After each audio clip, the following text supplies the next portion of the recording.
wabarakatuh. Waalaikumsalam Waalaikumsalam warahmatullahi warahmatullahi wabarakatuh. wabarakatuh. Warahmatullahi wabarakatuh. Salam sejahtera dan salam sehat selalu. Alhamdulillah kita di pertemuan kedua dalam pembelajaran agenda 2 masih diberikan kesempatan, kesehatan, kekuatan, serta kelancaran dalam pelaksanaan keberlanjutan di kegiatan pembelajaran ini ya. Yang saya hormati dan saya banggakan teman-teman serta asal khususnya kelompok 4. Baik, teman-teman, kita akan melanjutkan ya. Coba, ini materinya belum ada yang dapat juga atau sudah? Sudah, Pak. Sudah, Pak. Ya, Sudah. Pak. Oke, kasih ya.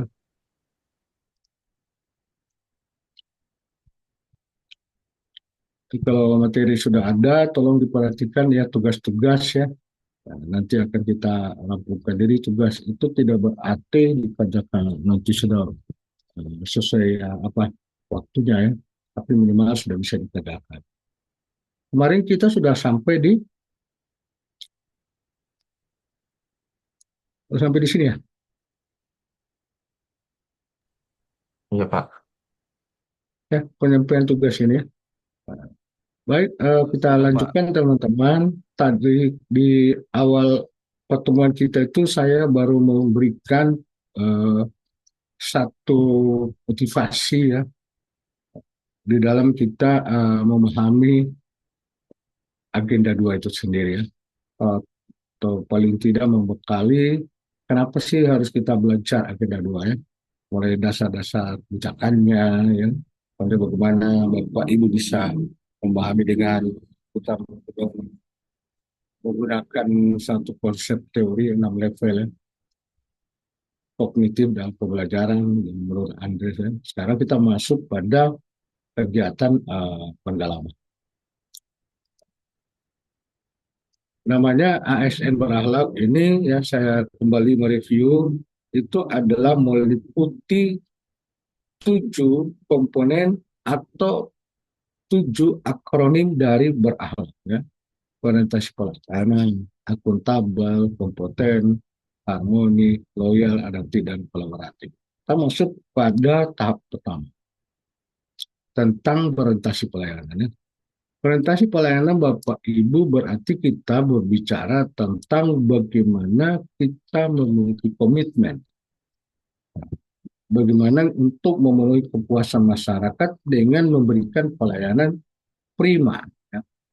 Nanti kita akan bahas apa itu pelayanan prima. Nah, untuk kita memberikan pelayanan prima di kepuasan masyarakat, kita dipandu. Nah, 3 perilaku ini yang nanti Bapak Ibu jabarkan seperti apa. Pertama, kita memahami dan memenuhi kebutuhan masyarakat. Yang kedua, bagaimana kita harus ramah, cekatan, solutif, dan dapat diandalkan. Yang ketiga itu melakukan perbaikan tiada henti. Bagaimana Bapak Ibu mensikapi 3 perilaku ini di dalam memberikan pelayanan atau mewujudkan kepuasan masyarakat pada saat menerima layanan. Ini 3 ini ya. Oleh karena itu sebelum itu Bapak Ibu saya coba kita memahami apa yang betapa pentingnya kenapa itu pelayanan prima. Pelayanan prima itu semua wujudnya itu adalah agar ini ya seperti tadi di awal itu agar kepuasan masyarakat itu yang kita wujudkan. Kalau kita wujudkan ini bicara tentang kepuasan pelayanan pelanggan atau masyarakat, ini bisa saja adalah menjadikan satu sarana buat kita untuk menghadapi kompetisi di masa yang akan datang. Maksudnya seperti apa? Karena ya, di saat kita memberikan satu layanan, kita tidak terlepas ada sarana-sarana pelayanan yang lain. Ya kalau kita tidak memberikan puasan ini berarti akan berdampak pada institusi kita sebagai tempat pemberi layanan. Ya, itu akan menjadi mana masyarakat itu bisa membandingkan. ternyata itu di tempat yang lain itu lebih bagus. Tapi kalau ini betul-betul kita wujudkan dengan satu pelayanan prima, maka tentunya kita lebih maju lagi untuk ke masa depan. Ya. Kita lebih kompetitif lagi. Nah, di sisi lain juga Bapak Ibu, dengan satu pentingnya pelayanan prima, ini kita akan mendapatkan satu promosi yang terbaik. Kenapa promosi yang terbaik? Karena merasa masyarakat itu terlayani dengan baik, ya, dia merasa puas. Ini akan dijadikan informasi kepada yang lain bahwa di sarana mana yang kita punya dia datangi atau di mana dia tempat eh, diberi layanan, dia akan sampaikan kepada yang lain-lain.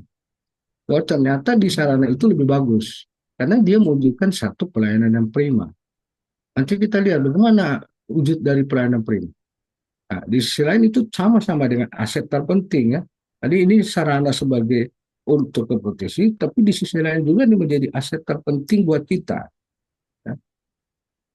Gitu. Kemudian juga Bapak Ibu ini akan menjamin pertumbuhan dan perkembangan organisasi jika adanya satu kepuasan. Nah, ada beberapa 7 hal ini Bapak Ibu, misalnya terjadi pelanggang merasa puas akan kembali ya. Itu sudah pasti. Jika misalnya di tempat kita bekerja itu ya, masyarakat itu terlayani, dia capai satu kepuasan, ya dia akan kembali lagi ke tempat kita atau tempat di mana dia datangi tersebut. Ya. Tapi jika kita tidak memberikan pelayanan yang prima, itu tentunya ya syukur-syukur kalau dia akan kembali. Bahkan dia akan terkait dengan promosi yang tidak baik. Bukan lagi promosi yang terbaik, ini saling keterkaitannya. Ya. Datang ke situ ya. Ini hal-hal yang mana, kenapa pentingnya pelayanan prima. Wujudnya ini bahwa kita ingin ya, bagaimana masyarakat itu merasa puas terlayani. Kemudian juga ini ya, menjadikan referensi ya. Nah, bagaimana Bapak Ibu mewujudkan pelayanan yang prima? Ada 6 hal langkah ya, Bapak Ibu. Pertama itu, bagaimana kita mewujudkan pelayanan prima kalau tidak ada komitmen dari pimpinan? Ya, betul kan? Kita ingin melakukan pelayanan prima. Di sisi lain, perhatian dari pimpinan itu tidak ada, malah lebih fokus uh, pada finansial performance dalam bentuk anggaran ya, itu lebih banyak mungkin termasuk, tapi tidak pada bentuk pelayanan. Komitmen ini diperlukan ini pada pimpinan agar pelayanan prima ini adalah kita betul-betul pimpinan itu memperhatikan bentuk pelayanannya.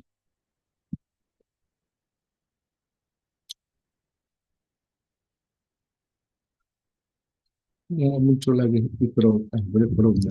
Ya, itu yang pertama. Yang kedua, tentunya Bapak Ibu harus punya strategi konsep penyediaan layanan sesuai dengan sasaran dan kebutuhan masyarakat. Apa sih yang dibutuhkan masyarakat di mana di institusi kita memberikan pelayanan? Ada yang di rumah sakit sekarang ini? Ya, teman-teman yang kerja di rumah sakit? Tidak ada, Pak. Tidak Oh, ada, Pak. tidak ada. Ini yang ada di Dokter Dwi Puskesmas. Puskesmas Lambono.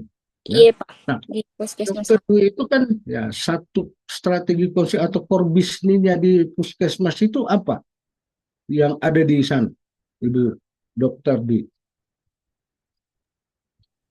Strategi konsep, Pak. Ya,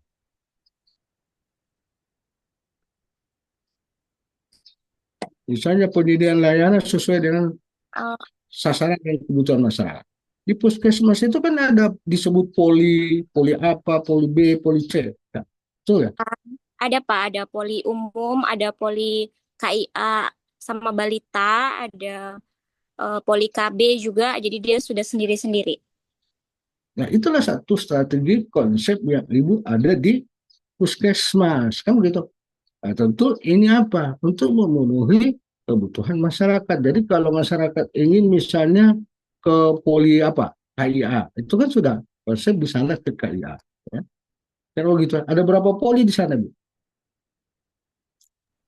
Ada 3, Pak. Cuma tiga saja. Tapi menurut Ibu, tiga poli itu sudah cukup. Hmm, saya rasa untuk saat ini cukup, Pak. Itu ya, bisa memenuhi kebutuhan masyarakat, keinginan masyarakat. Ya, bisa. Saya, nah, kalau seperti itu ya bisa. Nah, tentunya langkah berikutnya tentu kita harus mempunyai servis standar. Ada standar-standar di dalam pemberian layanan ya. Penerapan dan penyelesaian standar pelayanan. Kalau itu di Puskesmas Lambunu, standar-standar apa yang ada di sana? Di dalam pemberian layanan di Puskesmas. Banyak Pak SOP-nya dari mulai lama waktu pelayanan, lamanya pasien Hmm. menunggu itu semua pakai SOP Pak. Sampai pemeriksaan itu semua ada SOP-nya.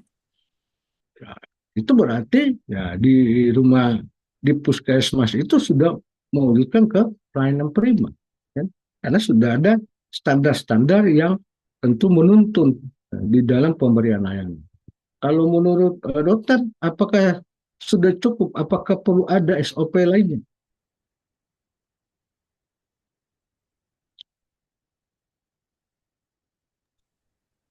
yang belum ada menurut dokter di puskesmas Lambung? Mungkin untuk SOP pemeriksaan lab Pak, itu Belum. mungkin kurang lengkap ya, mungkin belum lengkap. Nanti belum. Ya, itu tentu perlu disikapi ya. Nah, kita nanti diskusi, kita akan masuk bagaimana penerapan SOP itu sendiri. Kemudian Ibu Dokter Imelda di mana? Saya di Puskesmas Lambunu 2, Pak. Lambunu 1 saya, Pak. Nomor satu, itu di atas ya, di daerah Iya, Teras yang itu. di... Iya, benar, Pak. Oh, di atas. Karena saya waktu kain saya punya anak di Lambunu ya, tapi di bawah di tempat asing. Tapi banyak tempat yang kita gunakan penginapan kan banyak yang datang. Nah, jadi seperti itu. Kalau di sana strategi konsep layanan itu yang ada di Puskesmas Lambung satu gimana? Mungkin sama, Pak. Di sana belum punya analis, Pak. Baru mau datang analisnya. Belum mulai bekerja. Terus kekurangan juga biasanya kehabisan alat pemeriksaan eh, gula darah, kolesterol, asam uratnya. Kemudian untuk pengambilan SOP obatnya juga hanya satu pintu sekarang, Pak. Jadi mungkin biasanya kalau pasien yang di IGD itu harus meresep, tapi kemudian diinputnya di hari besoknya begitu, Pak. Nah, kalau menurut dokter, apa itu pun sudah memenuhi harapan kebutuhan masyarakat dengan pelayanan yang artinya kalau menurut saya memang kondisinya seperti itu, tapi itu kan ibaratnya menunda waktu atau memperpanjang waktu ya. Gimana menurut dokter? Iya, Pak, tapi masyarakatnya tetap dilayani, Pak, karena obatnya bisa tetap kita ambil, cuman secara penginputan dia hari esoknya begitu, Pak. Tapi masyarakat itu terlayani. Iya, obatnya karena tetap bisa diambil, Pak, tapi masalah inputannya itu di esok hari dilakukan, Pak. Kalau cuma pengiputan saja, tapi untuk Iya, kebutuhan obatnya itu terpenuhi ya, dipenuhi. iya, Pak. Misal pengiputan saja, itu berarti Iya, itu ada di internal ya, tapi itu, masyarakat itu terpenuhi obat ya, yang iya, Pak. diperlukan ya, yang dibutuhkan ya. Kemudian standar-standar yang ada gimana di sana? Kebetulan kalau untuk di polinya sudah mulai lengkap, Pak. Kita juga punya poli umum, poli gigi, poli KIA, KB, sama poli gizi, Pak. Sama itu sudah mulai ada. Kemarin di puskesmas kita belum punya dokter gigi, tapi semenjak 1 bulan terakhir itu sudah mulai ada poli gigi, Pak. Jadi kalau ada pasien dengan keluhan gigi, sudah bisa tertangani, Pak. Ya, berarti ini istilahnya kalau saya anggap itu istilahnya core bisnis kita ya. Orang bisnis kita Ya, itu kita tahu jenis-jenis layanan-layanan yang kita perlu ada ya di lingkup misalnya di puskesmas ya. Atau kita muliakan lagi tentu konsep strategi misalnya kebutuhan terhadap eh, sarana atau sasaran yang diperlukan masyarakat kan belum ada misalnya poli jantung ya belum ada ya. belum ada Pak. Kalau di puskesmas belum ada Pak. Itu masuk kemana kalau orang misalnya jantung atau penyakit dalam di poli mana itu yang namanya? Poli umum Pak. Tetapi kalau misalnya keluhan dan gejalanya perlu pemeriksaan lanjutan, biasanya kita berikan rujukan untuk ke rumah sakit lanjutannya Pak. Ya, tahu berarti kalau penyakit-penyakit sebagai itu yang generatif itu masih di poli umum ya. Ya, Iya karena Pak. belum ada yang khusus ya, karena disesuaikan dengan kondisi ya setempat. Tapi Iya, minimal kita sudah punya strategi konsep di dalam penyediaan layanan ya. Ya, iya Pak. ya. Kemudian apalagi diikuti dengan standar operasional tersebut. Berikutnya Bapak Ibu tentunya kita harus memberikan perlindungan bagi si pelayan atau bagi si yang memberikan layanan khususnya pegawai ya. Karena kita Bapak Ibu di dalam memberikan layanan ini ya ada resiko ya, ada satu resiko. Bagaimana kita memberikan perlindungannya atau disebut status fine both employer and customer ya. Nah, jadi di sini bukan cuma saja eh, pelanggan saja, tetapi juga bagaimana kita memberikan perlindungan kepada pegawai. Ya. Nah, kemudian di sisi lain bagaimana kita serga menindaklanjuti ada pengaduan masyarakat. Ya kita tidak boleh tinggal diam Bapak Ibu kalau ada pengaduan masyarakat. Nah kalau teman-teman misalnya ini kalau dua puskesmas ya, kalau Ibu Saharina Novila kerja di mana? Di dinas peternakan, Pak. Oh dinas peternakan ya. Ya tentu Hmm. kan baru 2-3 bulan ya belum tahu ada tidak pengaduan-pengaduan masyarakat yang selama ini waktu Ibu Sarina masuk di tempat kerja atau mendengar ada enggak Masih di belum tempat ada, kerja Pak. belum ya mendengar ya. Hmm. Nah, kalau misalnya ini, kalau di puskesmas gimana? Kalau ada pengaduan-pengaduan masyarakat,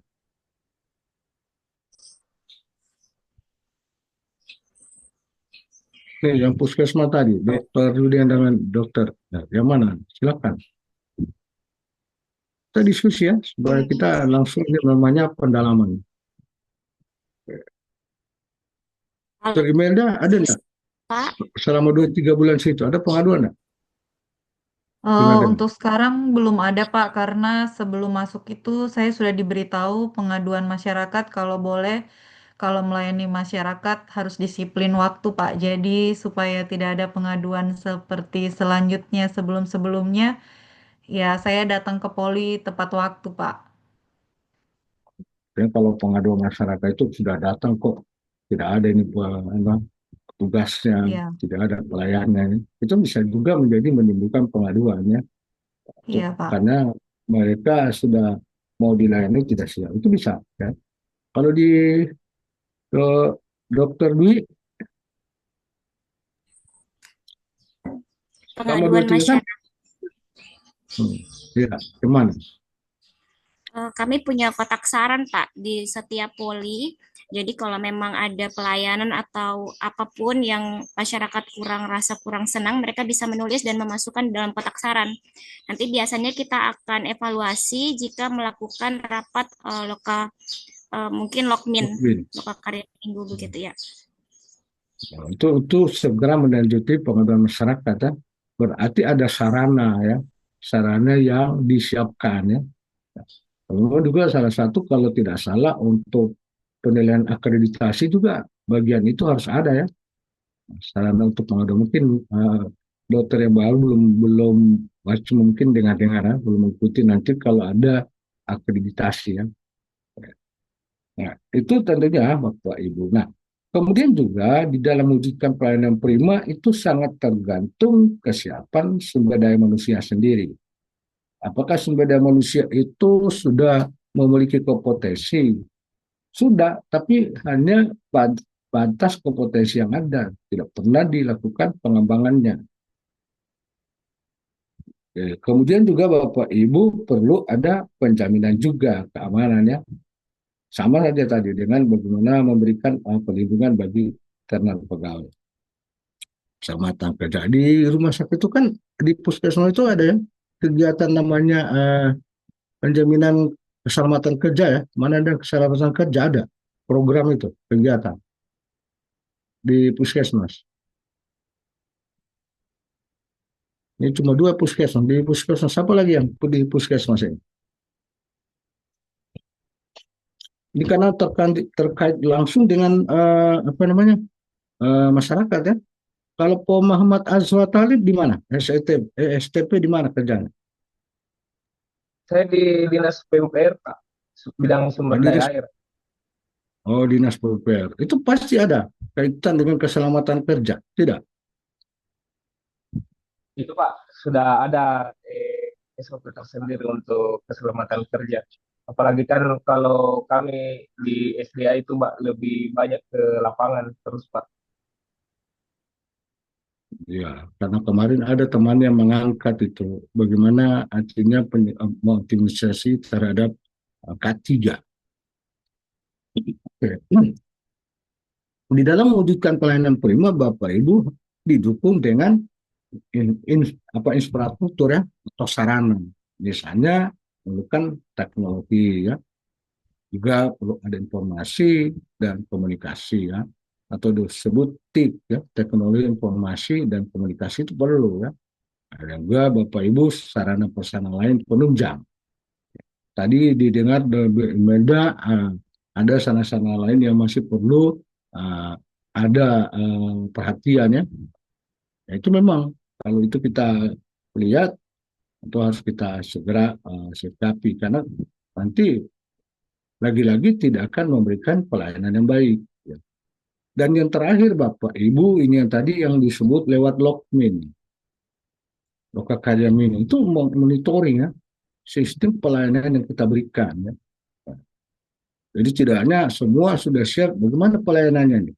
Kita melihat beberapa kinerja penyelenggaraan pelayanan yang kita sudah lakukan, itu selalu ada. Ya.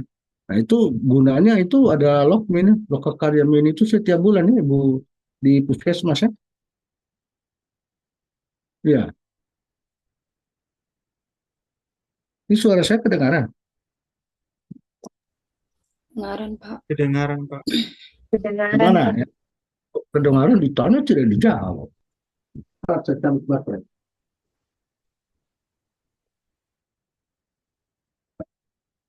Gimana di rumah sakit? Saya lebih, karena ini rumah sakit langsung berhadapan dengan masyarakat.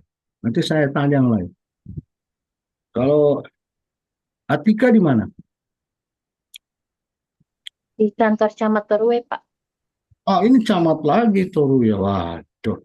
Ini berhadapan langsung dengan masyarakatnya ya. Camat ini menangani, kalau di Camat Toru itu berapa desa?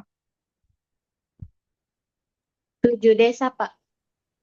Tentu desa ya, itu menghimpun masyarakat yang ada di desa ya.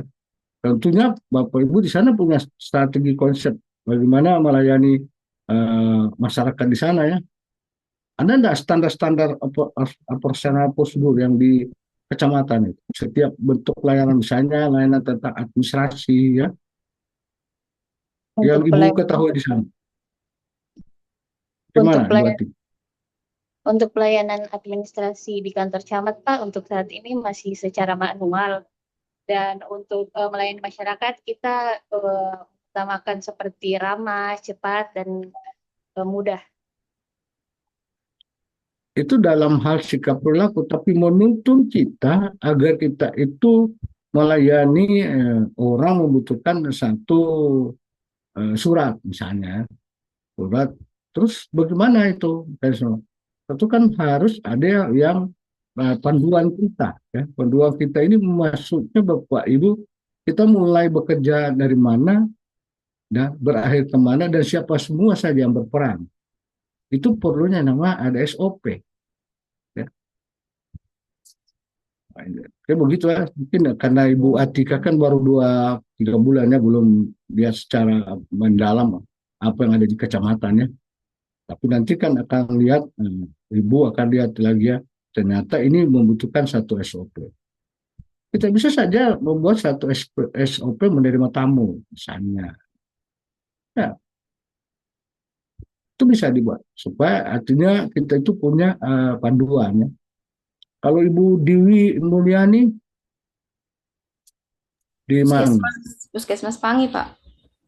Puskesmas Pangi. Tadi ditanya puskesmas, mau dia. Oh, kalau saya di Puskesmas Pangi begini, Pak. Yang saya lihat ini strategi konsep khususnya Ibu di bidang kaitan dengan tugas kebidanan. Kemana? Di situ sudah ini sih Pak, apa namanya, sudah untuk poli-poli sudah ada semua, cuma satu saja Pak yang nggak ada, yaitu dokter gigi. Sementara kemarin ada, cuma sementara ambil spesialis Pak. Kemudian Oh, ya, kemudian ini untuk apa namanya, sistem ini Pak. Di situ kan kalau untuk rujukan sekarang sudah online ya Pak. Cuma di situ kendalanya itu jaringan Pak. Jadi biasanya pasien menunggu lama kalau untuk sistem rujukan. itu ya. Kalau padahal Ya. sudah menggunakan teknologi informasi dan komunikasi Iya. membantu mempercepat layanan malah lambat. Iya. Gara-gara jaringannya. Iya Pak. Iya. Seandainya memang jaringan itu bisa diperjualbelikan ya. Jadi kalau ada tinggal kita beli saja itu jaringannya. Iya, susah Sama sekali dia memang cerita. jaringan di situ Pak. Nah, sampai di mana-mana begitu kendala.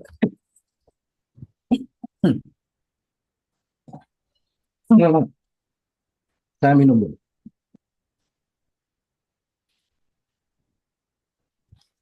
Ini dari kemarin itu sampai malam kita bersama-sama dengan teman-teman lain ya untuk belajar ya. Nah, sampai jam setengah spesial 10 ini pengaruh suara mulai hilang. Jadi seperti itu apa kalau dari sisi strategis konsep pelayanan yang di Puskesmas Pangi kan berarti dia kalau tidak ada begitu dia masih di poli umum. Iya, masih di poli umum. Nanti kalau sudah misalnya dari dokter umum bilang ini masih bisa ditangani di puskesmas, kalau tidak diberikan rujukan ke rumah sakit. Itu begitu ya sistemnya ya. Oke. Ini adalah bagaimana kita mewujudkan pelayanan prima. 6 langkah ini ya, terakhir ini yang menentukan di sini. Ya, itu gunanya mungkin di puskesmas itu ada selalu lokmin ya. Bapak kalian ini kan memonitor populasi kinerja terutama program dan kegiatan yang sudah dicanangkan selama 1 tahun ya. Apa-apa saja ya. Nah, itu melibatkan semua orang kan. Nah, itu dalam rangka apa? Agar kita bisa mewujudkan kepuasan masyarakat ya, sebagaimana yang kita sudah rencanakan ya. Itu harus perlu kita monitor. Nah, sekarang kalau kita bicara tentang SOP Bapak Ibu, cara tentang SOP, kenapa itu SOP? Prinsipnya harus kita laksanakan. Pertama harus konsisten. Kedua itu harus komitmen. Apa bedanya konsisten dan komitmen Bapak Ibu? Kaitan dengan pelaksanaan SOP.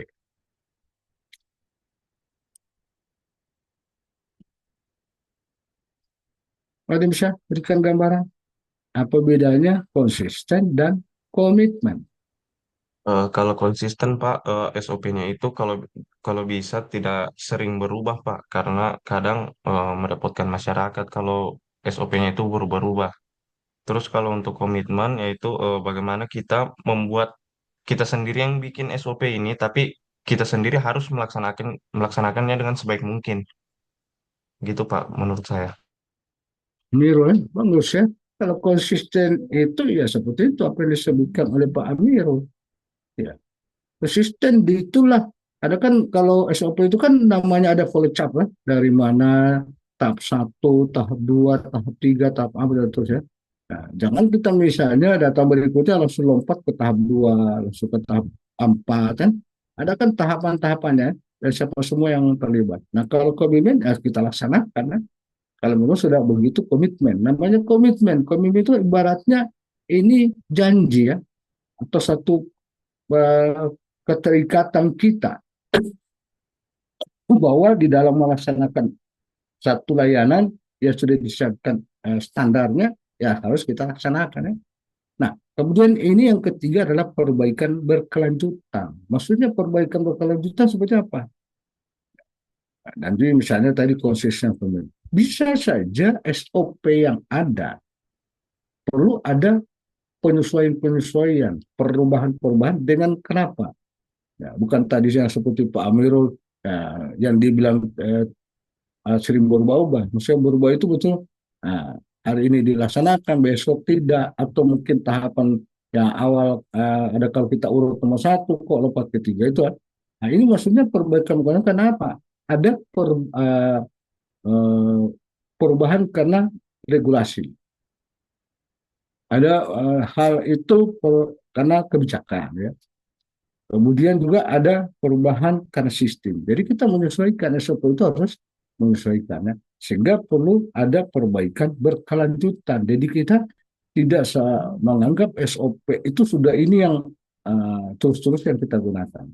Nah, kalau kemarin ada yang mengangkat satu gagasan yang meninjau kembali satu SOP itu.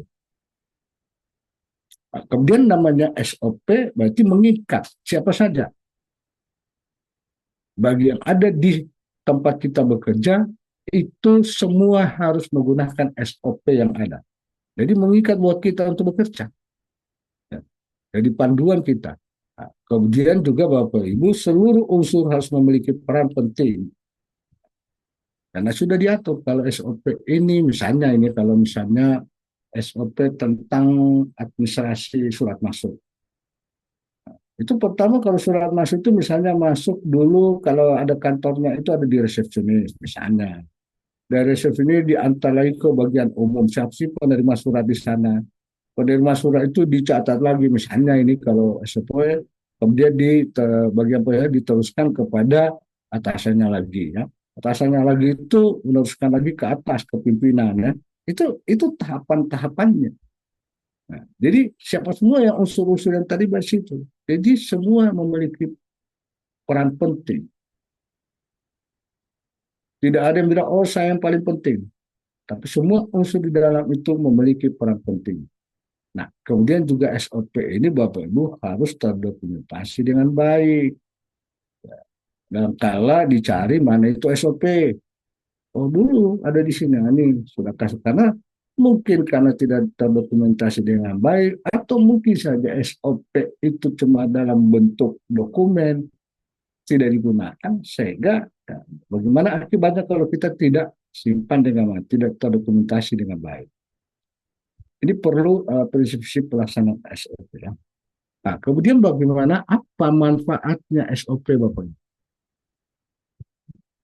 Manfaat SOP tentu kita memiliki cara kita, kerja kita itu ada standarnya. Semua itu akan mengikuti. Ini caranya kita kalau melayani ini, ya tadi misalnya yang SOP laboratorium belum ada ya. Nah, kalau ada itu, jadi semua ini SOP itu standar kita untuk bekerja. Kedua adalah mengurangi kesalahan. Kalau kita ikuti itu SOP, karena SOP itu tidak serta hadir langsung pelecak, ada gambar misalnya panah ke sini, ada bentuk segitiga, mungkin kalau Bapak pernah lihat ya, kalau skema untuk SOP. Di sini artinya mengurangi kesalahan itu karena kita sudah tertuntun untuk bekerja. Bukan tidak ada kesalahan, tapi mengurangi kesalahan. Kemudian juga meningkatkan efisiensi dan efektivitas. Efektivitas dari sisi waktu. Ya, dengan adanya SOP itu waktu kita pemberian layanan teman-teman itu lebih singkat dibanding kita tanpa SOP. Karena kenapa? Kalau tanpa SOP ya kita tidak tahu seharusnya mulai dari Ya saya selalu angka nomor 1, tiba-tiba nomor 7 balik lagi ke nomor 1. Ulang-ulang ya, 7 ke 6 ke 5 ya, misalnya begitu. Jadi dari sisi waktu kita eh, memakan waktu ya. Tapi kalau ada SOP ya kita untuk memenuhi misalnya waktu pelayanan itu pada pelanggan atau masyarakat ya, itu lebih singkat. Apalagi kalau efisiensi dari sisi pembiayaan. Dan kemudian di dalam SOP pegawai tentu lebih mandiri kan. Nggak perlu lagi dituntut kan sudah ada itu. Siapa yang bekerja apa, kalau saya nanti kalau ini saya harus kerja seperti ini ya. Kan lebih mandiri lagi. Nah, ini juga bagian dari meningkatkan pertanggungjawaban kita. Satu kepercayaan di mana kita diberikan tugas, tentu harus kita pertanggungjawabkan. Sudah, kalau kita pertanggungjawabkan, kita kan sudah dituntut dengan adanya SOP ya. Ini banyak manfaatnya Bapak Ibu. Perlunya itu SOP. Jadi kalau Bapak Ibu sudah tahu bahwa di dalam mewujudkan satu pelayanan prima yang disebut orientasi pelayanan, maka ini perlunya Bapak pahami. Walaupun itu Bapak tahu itu SOP, tapi kan Bapak tidak tahu kenapa pun itu ada SOP. Jangan sampai Bapak bilang, apalagi kita abaikan itu SOP. Nah, kemudian Bapak Ibu, nah untuk bagaimana Bapak Ibu memiliki perilaku pelayanan prima. Nah, kalau bicara tentang tadi di atas ini Bapak Ibu, ya, panduan perilaku. Kalau kita jabarkan yang mana konsepnya supaya bagaimana kita berperilaku. Nah, kalau kita tarik buat pelayanan prima ini, untuk pelayanan prima kita lihat. Kalau kita ramah tentu menyapa dan memberi salam. Selain saja misalnya ramah, bagaimana bentuk ramah Bapak Ibu?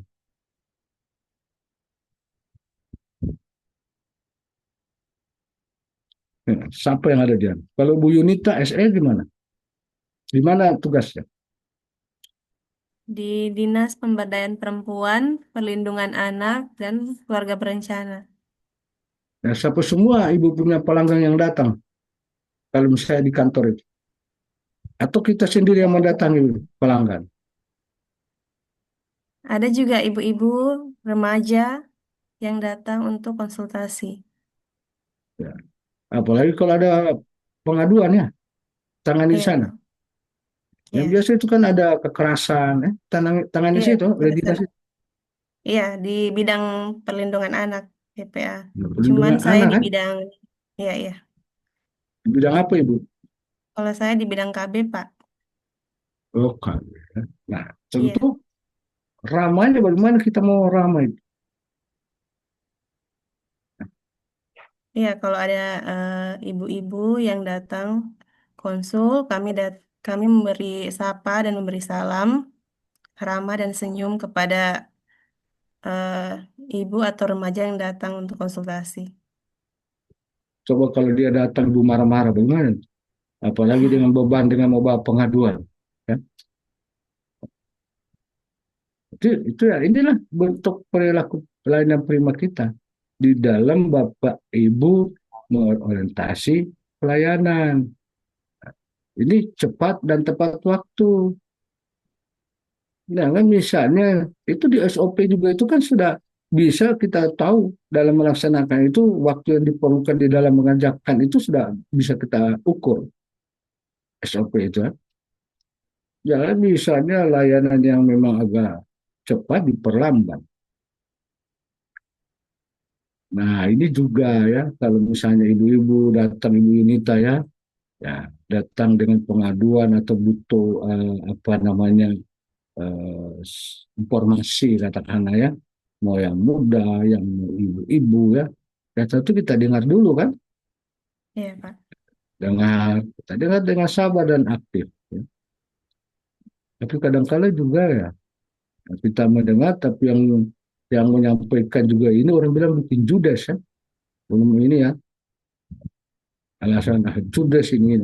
Ya, kita apapun itu haknya dia akan datang untuk mau dilayani.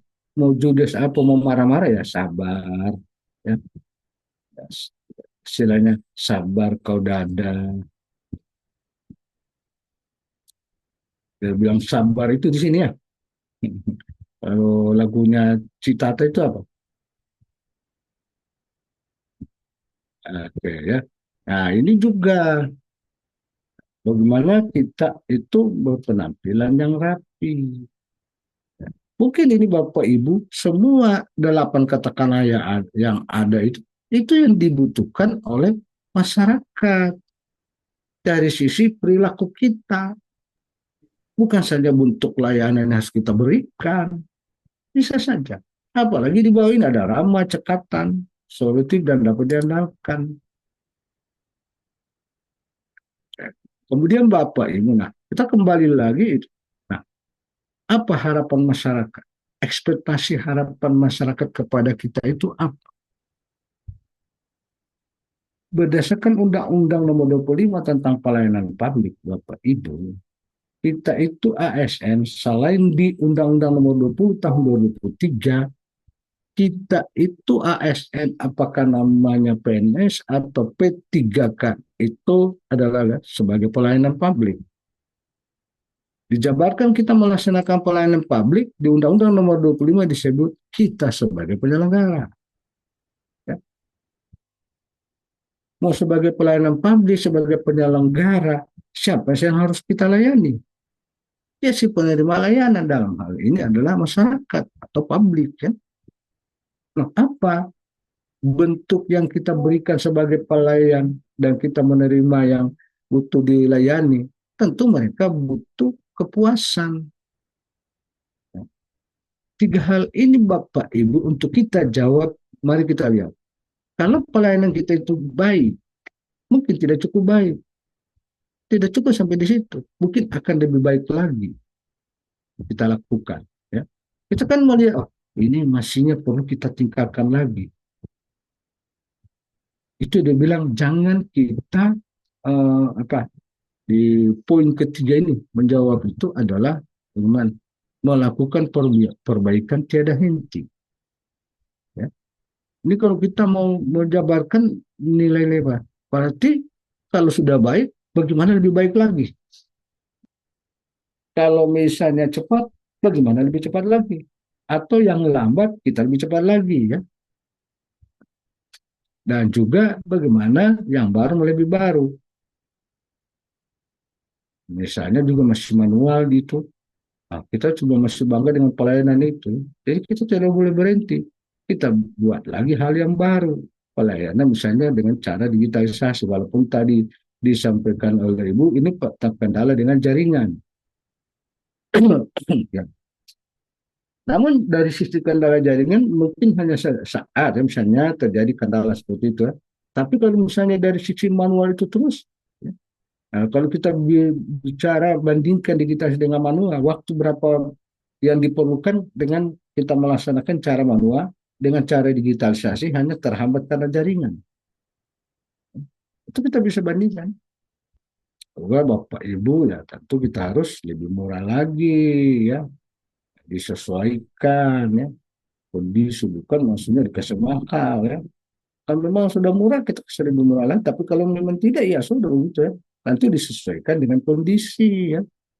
Tidak serta-merta kalau mahal karena memang komisi bukan juga mahal, tapi memang karena memang di combine dengan dalam fasilitas pemberian sarana yang berakibat itu layanan menjadi mahal. Cuma maksudnya jangan yang murah dikasih mahal ya. Dan juga ini lebih sederhana ya, harus simple ya. Sebenarnya nilai-nilai berakhlak itu mensimpelkan, menyederhanakan di dalam tatanan kita melaksanakan tugas. Tidak ribet. Ya. Jadi lebih sederhana.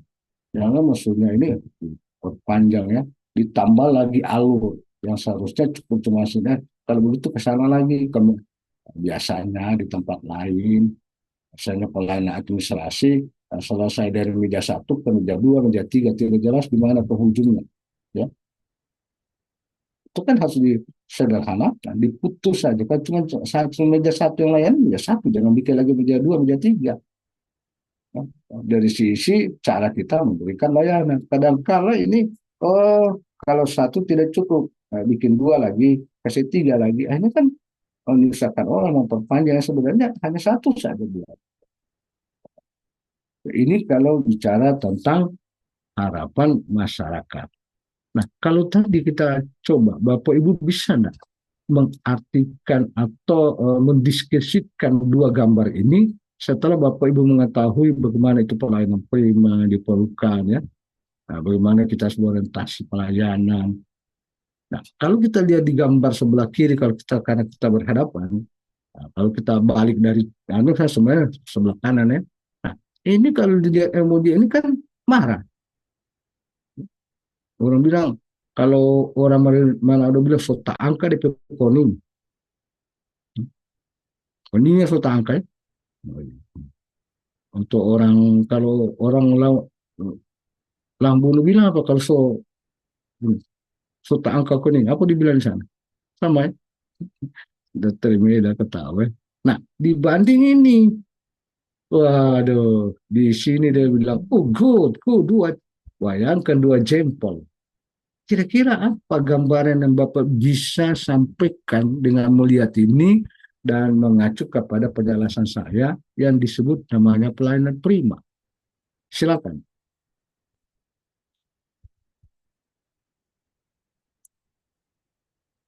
Ayo.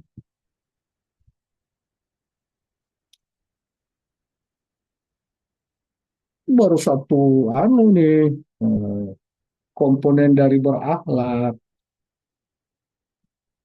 Saya sampaikan ini karena untuk pendalaman, tapi kalau hanya untuk berorientasi pelayanan tiga, apa yang dibikin, seperti apa, ya sama. Nah, Izin kalau Pak, itu saya silakan, siapa saya Pak namanya? Ahmad Rida Pak. Oh, Ahmad Rida. Soalnya saya lihat cuma di sini hanya satu layar tuh, Ahmad Rida, ya. Silakan Pak Ahmad. Jadi dari penjelasan Bapak, nah di gambar ini saya lihat yang perlu dioptimalkan dari gambar yang sebelah kiri ke kanan itu yang perlu dioptimalkan adalah berorientasi pelayanan, Pak. Di mana bisa kita lihat di gambar yang sebelah kiri ini antrian menumpuk karena kurangnya tidak berorientasi pelayanan. Karena bisa kita lihat juga pegawainya tidur, Pak. Nah, perlu kita optimalkan dengan penjelasan terstruktur. Di sini di kanan bawah pegawainya mengarahkan mengarahkan masyarakat untuk ke loket ini. Jadi tercipta eh, seperti gambar di atas. Antriannya tidak menumpuk, Pak. Mungkin seperti itu, Pak. Terima kasih.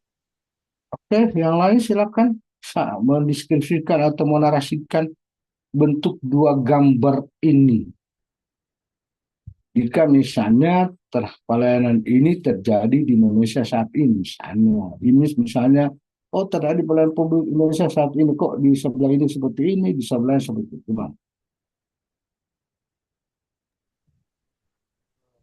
Selamat pagi Pak, Ya, mohon bisa. izin Pak. Silakan, Pak Inyoman. Saya, ya Pak, kalau dari saya hampir sama dengan Ahmad Rida sih Pak. Ini kan berorientasi pelayanan, di mana yang pada gambar yang orang marah ini, yang keningnya terangkat, ini kan antriannya menumpuk. Kalau menurut saya penerapan SOP dari sistem antrian dan pelayanannya kurang diterapkan. Jadi sistem antriannya sampai menumpuk seperti itu. Baru kalau memang umpamanya dari antrian yang menumpuk harusnya kan ditambah pegawai untuk setiap loket, penerapan SOP pelayanannya diterapkan lebih baik lagi sehingga tercipta pada gambar yang kedua, Pak. Karena pada gambar yang kedua kan kita bisa lihat dari sistem antriannya ada beberapa loket terpisah-pisah. Baru pemberian informasinya, kalau dari gambarnya kan pemberian informasinya baik sehingga tercipta pelayanan prima. Mungkin demikian dari saya, Pak. Terima kasih. Oke, ya. Kalau kita menggunakan misalnya penjelasan itu dengan konsep, ya, bagaimana kita mewujudkan pelayanan prima sehingga masyarakat yang kita layani itu pelanggan itu merasa puas. Tadi sudah diungkap oleh Pak Nyoman SOP, ya. Itu juga tadi oleh Pak. Nah, sekarang kita melihat apakah sudah ada komitmen pimpinan dalam hal ini memberikan satu bentuk pelayanan yang baik dibanding misalnya dengan di sebelah, ya kan? Tentu di sini ada dengan misalnya dari pimpinan. Sekarang kita bicara dengan konsep pelayanannya seperti apa yang ada di sini. Katakanlah dia mau misalnya bentuk layanannya apa, kan ini sama saja misalnya. Tapi perwujudan dari konsep layanan ini tidak menggunakan kepuasan, ya. Apalagi ini mungkin SOP-nya, mungkin dua-dua punya SOP tapi tidak dilaksanakan, atau mungkin tidak ada SOP sama sekali. Nah, kalau begitu, Anda tidak memberikan perlindungan kepada baik si pegawai maupun pada orang yang datang mau di layanan dibanding misalnya yang sebelah. Nah, kesiapan sumber daya manusia gimana?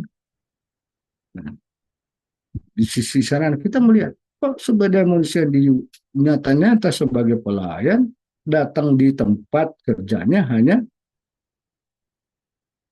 dijadikan rumah kantornya. Ya tidur. Ya kalau mau tidur izin pulang saja, jangan diwujudkan. Ini namanya tidak menjaga nama baik, ya. Nah, pulang saja. Nah, sebenarnya tidak begini diharapkan kita sebagai seorang pelayan. Ya, masyarakat pasti puas, ya. Nah, kalau seperti ini gimana? Tentu kalau kita bicara nanti dengan atau perilaku sebagai seorang pelayanan prima, ini kan ditujukan, ya. Dia menggunakan pakaian yang rapi, ya. Ya, dia berbicara dengan baik, ya, mengarahkan tadi yang disebutkan, ya, kepada Bapak ini. Di sini diberikan misalnya didampingi, ya, pendampingannya, ya. Ini ada di loket tapi butuh mungkin penjelasan sehingga ini menuntun dari belakang dari loket juga bisa menerima. Ini betul-betul wujud dari pelayanan, ya. Berorientasi pelayanan yang disebut tadi Pak Ahmad dibilang, ini kalau mau berorientasi pelayanan tidak seperti ini, ya. Nah, kalau yang di bawah ini bagaimana Pak? Pak Nyoman. Kalau yang melayani seperti ini Bapak Ibu pasti biar tidak ada urusan datang ulang. Ada tuh yang melayani dari sisi pakaian, penampilannya rapi, baru senyum. Nah, kalau kita artikan, sama Bapak ini juga sudah dijelaskan ulang-ulang tidak mengerti.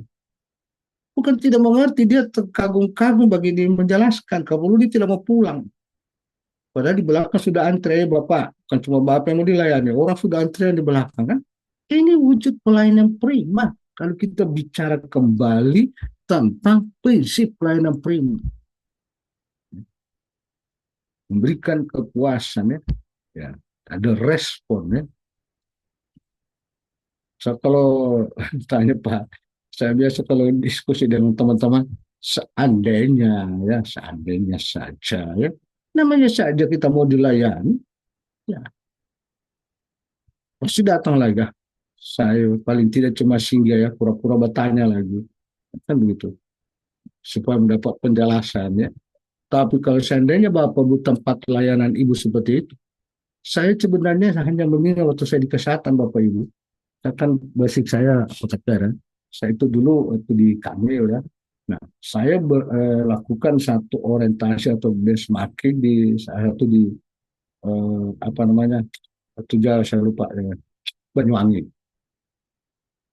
Kita datang masuk ke rumah sakit itu tidak tergambarkan itu kayak rumah sakit. Pertama, catnya tidak putih, catnya warna pink. Kedua, perawat tidak ada baju putih. Bajunya selain putih, pokoknya tidak ada baju putih. Buat seperti itu.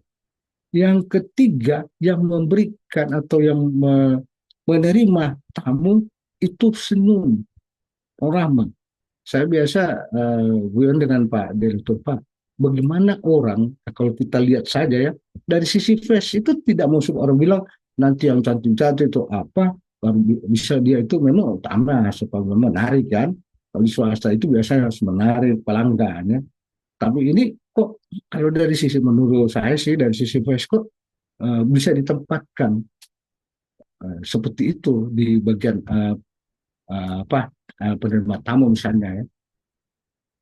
Tapi di sini bukan arti siapa face-nya Pak Wahab, itu artinya bagaimana bisa mereka itu memiliki perilaku ramah, ini orang senyum ya. Maksudnya seperti itu dia bilang, ini kita latih Pak mereka. Kita latih mereka itu 1 minggu. Kalau belum bisa senyum, dilatih bisa senyum. Kalau tidak bisa ramah sampai dia senyum. Itu dilatih. Saya bilang, Pak, itu di sana mungkin karena pengaruh dilatih ya, saya cuma guyon. Oh, mungkin karena Bapak latih dia terlalu 1 minggu terlalu senyum. Saya lihat di sana, Pak, dia senyum-senyum sendiri tuh. Dia bilang, Bapak ini main-main, dia bilang. Saya bilang, jangan kalian senyum itu, Pak. Gitu ya. Tapi itu bentuk mereka wujudkan pelayanan prima. Siapa mereka? Dia menggambarkan, menghilangkan image bahwa yang datang itu walaupun sakit tapi dia masuk ke tempat itu bahwa dia merasa sudah senang, happy dia dapat. Dia biasa kadang-kadang mungkin lupa sakitnya, kecuali kalau dia yang dia tidak lupa itu hutang yang bikin dia sakit. Nah, itu kadang-kadang ya. Dan apa dia ini sudah bagus, yang lain bisa dia happy datang di rumah sakit, kenapa Bapak ini tidak datang happy? Bagaimana saya mau happy Pak? Yang saya pikir saya punya hutang belum selesai, belum saya bayar. Itu yang bikin saya sakit. Oh, pantasan ya. Oke ya.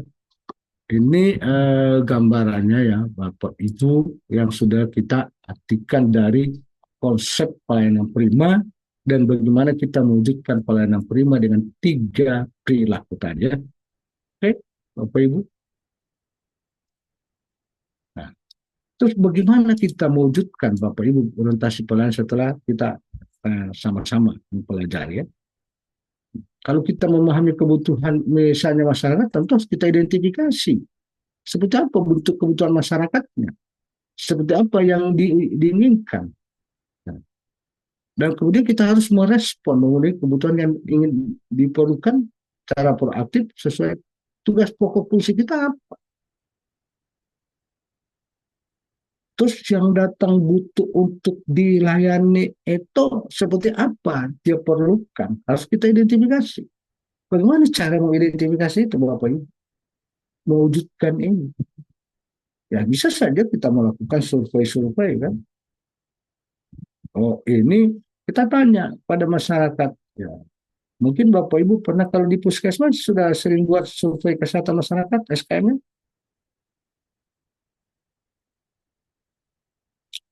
Udah? Belum? Mana suaranya Dokter Dewi sama Dokter Imelda?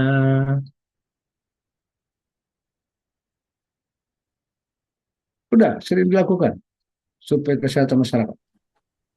Selama di sana kayaknya belum, Pak. Belum, Pak. Oh belum, wow. Bagaimana mau monitoring belum dilakukan? Perlu. Ya. Ini masa. Terus bagaimana bentuk survei kita? Kita maksudnya kita pertanyakan ya tadi konsep strategi layanan kita itu apa saja. Tinggal kita tanya, kita menggunakan skala Likert, puas atau sangat puas, kan gitu. Atau kurang, kan. Kemudian kita, apalagi sarana, apalagi misalnya sumber daya manusianya, itu kita tanya. Nah, terus baru kita tanya apa yang dibutuhkan, yang ada, kan. Nah, baru kita masukkan saran masukannya apa. Itu namanya kita mau mengidentifikasi atau merespon apa sih yang dibutuhkan orang yang kita layani. Mungkin saja yang ada, mungkin belum cukup, perlu ada yang lain. Itu bisa kita proaktif. Oh ternyata tusi kita ini sudah ada, itu disebut oh belum, perlu ditingkatkan lagi ya, lebih baik lagi. Ini bentuk bagaimana Bapak Ibu mengartikan dari perilaku tadi nomor 1. Nah, kemudian menyelesaikan keluhan dilayani dengan ya itu juga kalau ada keluhan ya kita ya Bapak Ibu bagaimana orang bilang berucap berbicara itu dengan baik. Jangan misalnya yang datang dia bicarakan yang lain, tapi kita jawab juga yang lain dengan cara yang tidak baik. Mungkin Bapak Ibu bisa terjadi, ya. Bisa. Nah, ini juga kalau menyampaikan informasi, ya, jangan informasi yang sudah usang, harus yang terbaru, terkini, ya, dan juga akurat. Bagaimana kita menyediakan informasi yang terbaru dan ya, yang valid? Tentu kita harus didukung dengan evidence base, harus ada punya data, kan gitu. Pak sampaikan itu bentuk dari orientasi itu. Ini ada beberapa ibu ini, artinya saya coba bagaimana dari tiga itu saya wujudkan dalam bentuk ini. Tinggal saya matikan. Kalau saya mengucapkan salam dan sapa saat melayani, bagaimana saya harus mengucapkan salam dan sapa saat melayani? Tentu kita mulai dari mana? Walaupun ini sederhana, salam dan sapa ini. Ya.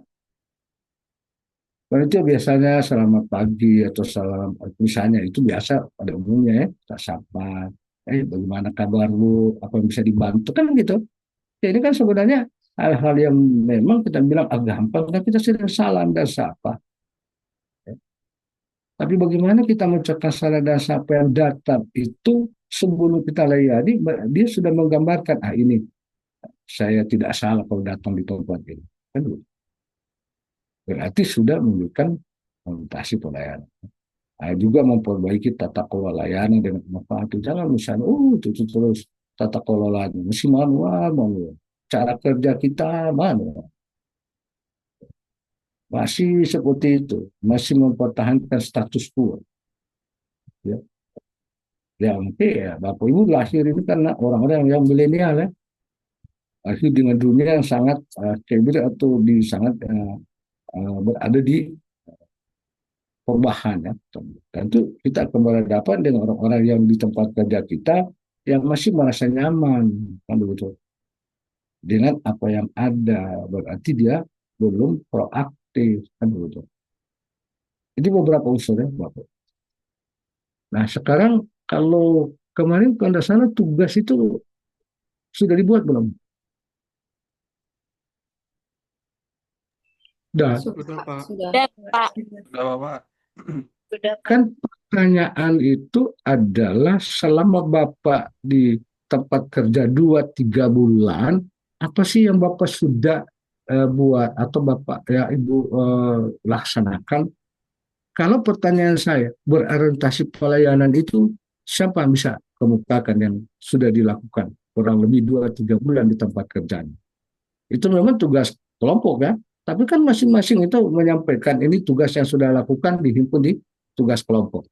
Nanti itu saya tidak bahas sendiri, tapi saya bahas dalam proses pembelajaran ini. Saya akan bertanya, kalau bicara orientasi pelayanan, yang Bapak Ibu kan pertanyaan itu. Ya. Siapa bisa memberikan gambaran? Selama 2-3 bulan orientasi pelayanan yang saya sudah lakukan dengan ada di antara 3 paduan, itu apa wujudnya? Perwujudan seperti apa? Ya, Mohon izin Bapak. silakan.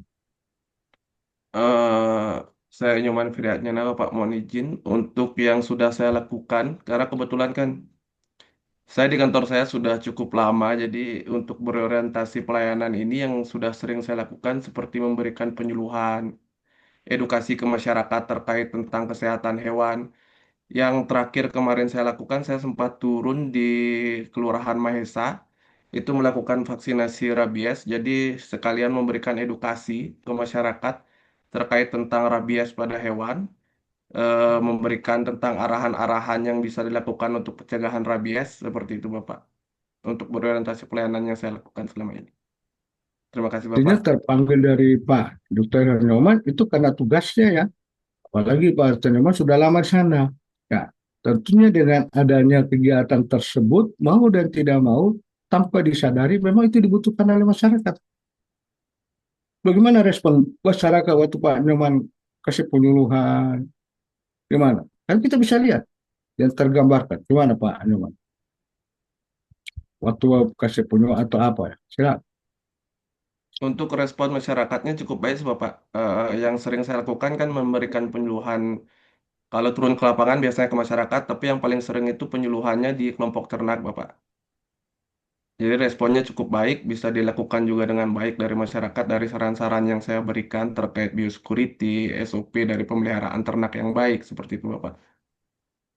Paling tidak kan seperti itu. Kalau saya menjadi peternak, Pak, oh bagus sekali Pak. Kalau perlu jangan cuma satu kali ini, Pak. Perlu terus-terus Pak datang supaya kita itu lebih paham lagi kan. Misalnya itu akan jadi misalnya responnya. Dan mereka merasa gembira ya, menerima dan bahkan mungkin dengan keberadaan Pak Dokter Hewan ke peternak, eh, itu merasa itu sangat senang tuh orang puas ya. Karena ini kan terkait dengan mereka punya usaha sebagai peternak ya. Apalagi kemarin ini sudah terangkat Parigimoto itu bisa kan sapi ya, sampai berapa kilo sapinya Pak? Pak Dokter ini masuk dari situ kan? Untuk sapi yang kemarin itu yang terbesar dari program Prabowo itu Pak, proyek Presiden waktu kurban itu di 964 kilo Pak, hampir 1 ton. Oh gitu ya. Wah hebat ya kan? Bayangkan itu kan. Terus yang lain-lain coba. Prioritas pelayanan yang selama 2-3 ini paling ini saya kalau begini yang ditanya saya di ujung tombak pelayanan berhadapan dengan masyarakat masa saya tidak bisa tidak bisa saya lakukan 2-3 bulan bisa. Izin Pak, Ini saya Bu Bidan, ini Bu Bidan. Gimana itu bidannya? gini Pak, saya kan biasa bertugas di Poli KIA ya Pak. Jadi di situ Ya, biasanya ada pasien balita-balita yang sakit, kemudian biasanya banyak batuk pilek Pak. Biasa ya. kembuh. Nah, biasanya kita di situ selama kurang lebih 1 bulan lebih lah. Saya masuk di situ, selain diberikan edukasi itu, saya tambahkan dengan cara supaya meringankan gejalanya itu Pak. Seperti misalnya saya ajarkan cara, misalnya untuk yang batuk pilek itu diajarkan cara untuk memijat ini pada area wajah begitu. Itu responnya ibunya bayi itu, ibu balita juga senang Pak. Dia bertanya, ini harus dilakukan berapa kali begitu. Itu biasanya saya lakukan karena di Puskesmas Pangi belum ada yang biasa mengajarkan seperti itu Pak, teknik-tekniknya gitu. Dan hampir setiap kalau ada ibu-ibu yang kayak balitanya kembung atau susah tidur itu saya ajarkan cara-caranya. Ini namanya satu berorientasi pelayanan pada perilaku misalnya cekatan. Ya. Kemudian memberikan solutif. Ya. Kalau seperti ini ya, nah ini kalau ada begini ya, itu satu hal yang tentunya berorientasi pada pelayanan ya. Kalau kayak itu kesehatan ibu dan anak ya. Iya Pak, di situ masuk juga dengan ini MTBS Pak, Oh ya. kali dengan bayi balita. Saya itu biasanya kenapa di kesehatan tidak ada kesehatan bapak ya? Padahal bapak-bapak juga banyak yang sakit ini sebenarnya. Ini bapak-bapak, ini Pak Ahmad langsung ketawa ya. Wah, saya sebenarnya bertanya saya pergi di puskesmas, di mana untuk kesehatan bapak-bapak ini? Ya, hanya kesehatan ibu dan anak, gimana? Ya. Mungkin dia general kan sudah urusan ibu dan anak saya dulu bapak, nanti bapak-bapak di belakang. Mungkin jadi satu tiga.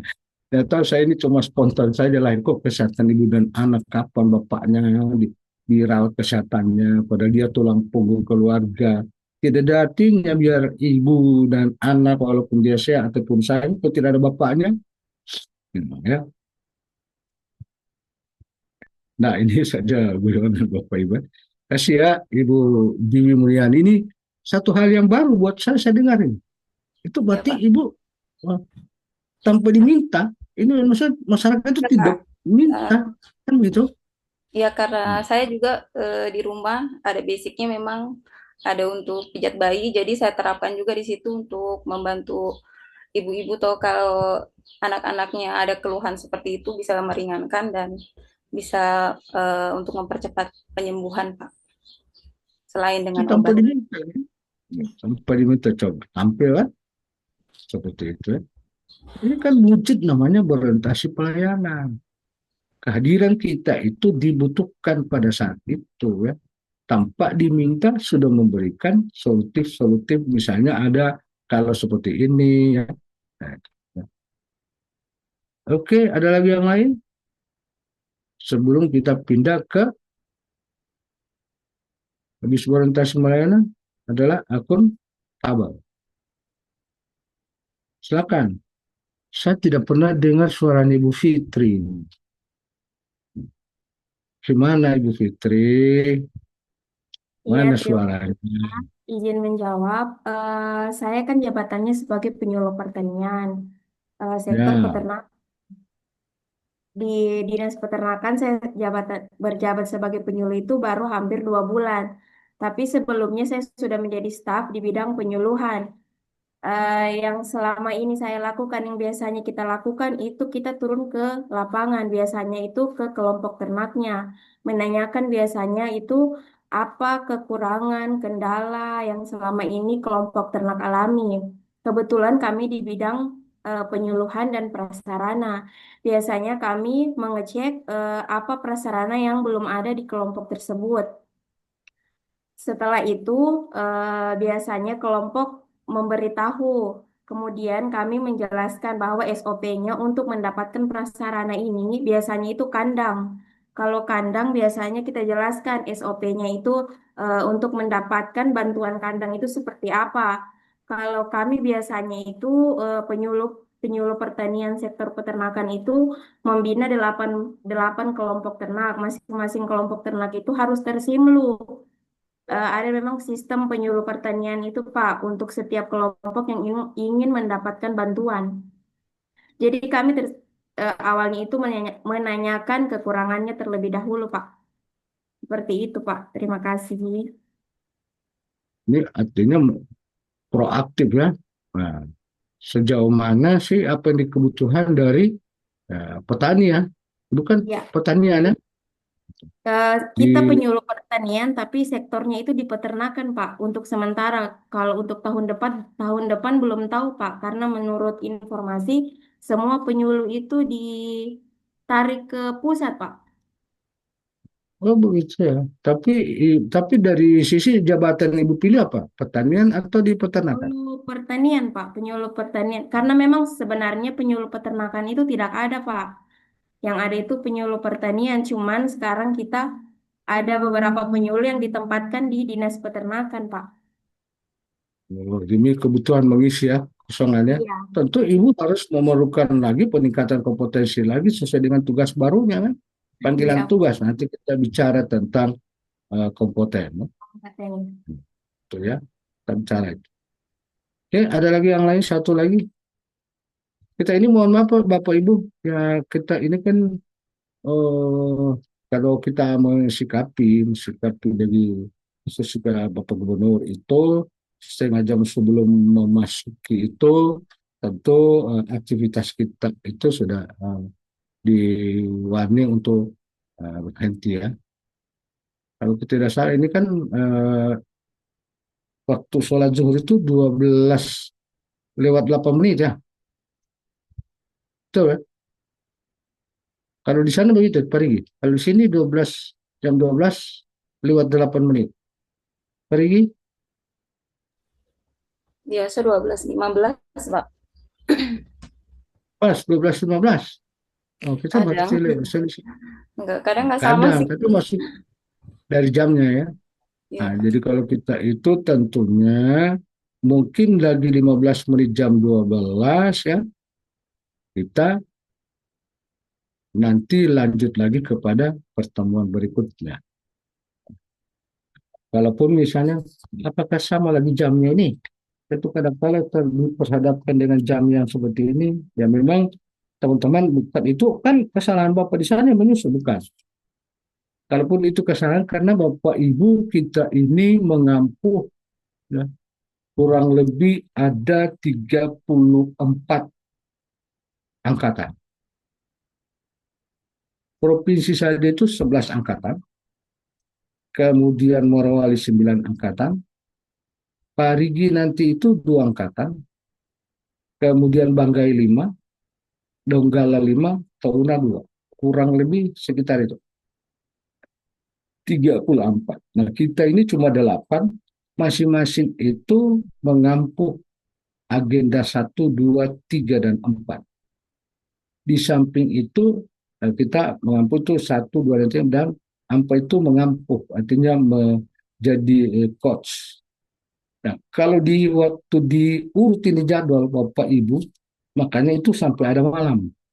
Cuma saya bilang sama Bu Emi untuk tidak ada sampai subuh. Terbatas kita punya waktu ya. Nah, makanya tidak bisa terhindari karena setiap agenda Bapak Ibu tentunya misalnya agenda 1 itu P. Agenda 2 itu 14 JP ya. Agenda 3 itu 10 JP. Agenda 4 itu 8 JP. Ditambah seminarnya 10 JP. Coba Bapak urut waktunya itu dalam 1 hari kalau kita bikin 1 hari. Ya. Kan tidak mungkin. Pasti kita tidak bisa hindari jam ini seperti terjadi. Ya. Misalnya tadi saya dari jam 7.30 ke 9.45 itu 3 JP di angkatan lain. Masuk ke sini mau dan tidak mau kalau memenuhi 2 CP 10 sampai 12.15. Kita 2 JP kita hari ini sampai jam berapa? Kalau 2 JP atau 3 JP ya. Kalau 3 JP nah ini. Kalau di jadwal sampai jam berapa kita? 12.15 Pak. Ya ke 12.15 ya cocok 3 DP ya. Jadi saya tidak mengurangi hak Bapak Ibu, nanti kita akumulasikan pada pertemuan kapan lagi? Pertemuan Kamis tanggal 4 Pak. Kamis Pak tanggal 4. Nah, itu tanggal 4 ya pas itu ya berarti 9 sampai 11 berarti kita lebihkan lagi misalnya kurang 15 menit ya begitu ya. Kira-kira begitu ya Bapak Ibu skenario ya. Sekarang kita sudah masuk, ini sudah mau masuk pertemuan ketiga. Oke. Ini bicara tentang berorientasi pelayanan. Kita sekarang masuk ke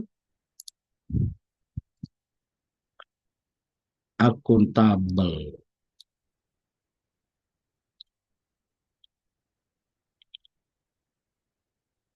Akuntabel Bapak Ibu orang pasti tahu. Ini namanya akuntabel harus bertanggung jawab.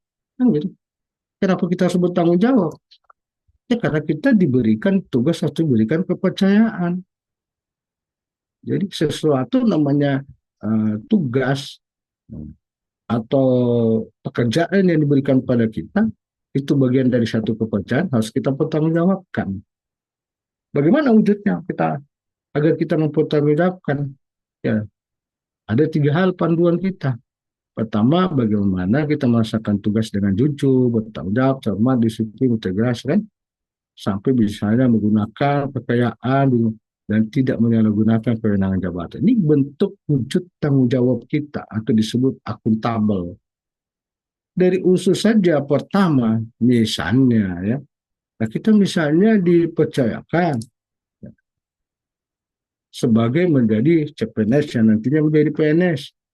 Ya, tanggung jawab kita harus paling tidak disiplin memenuhi jam waktu kerja. Itu bentuk disiplin. Apalagi kalau kita diberikan pekerjaan yang harus kita selesaikan. Pekerjaan yang sebenarnya cuma bisa selesai setengah jam, kita tunda-tunda lagi. Kan? Ini salah satu bagaimana kita ini panduan perilaku ini kita jabarkan pada cara kita. Tindakan kita, cara melakukannya.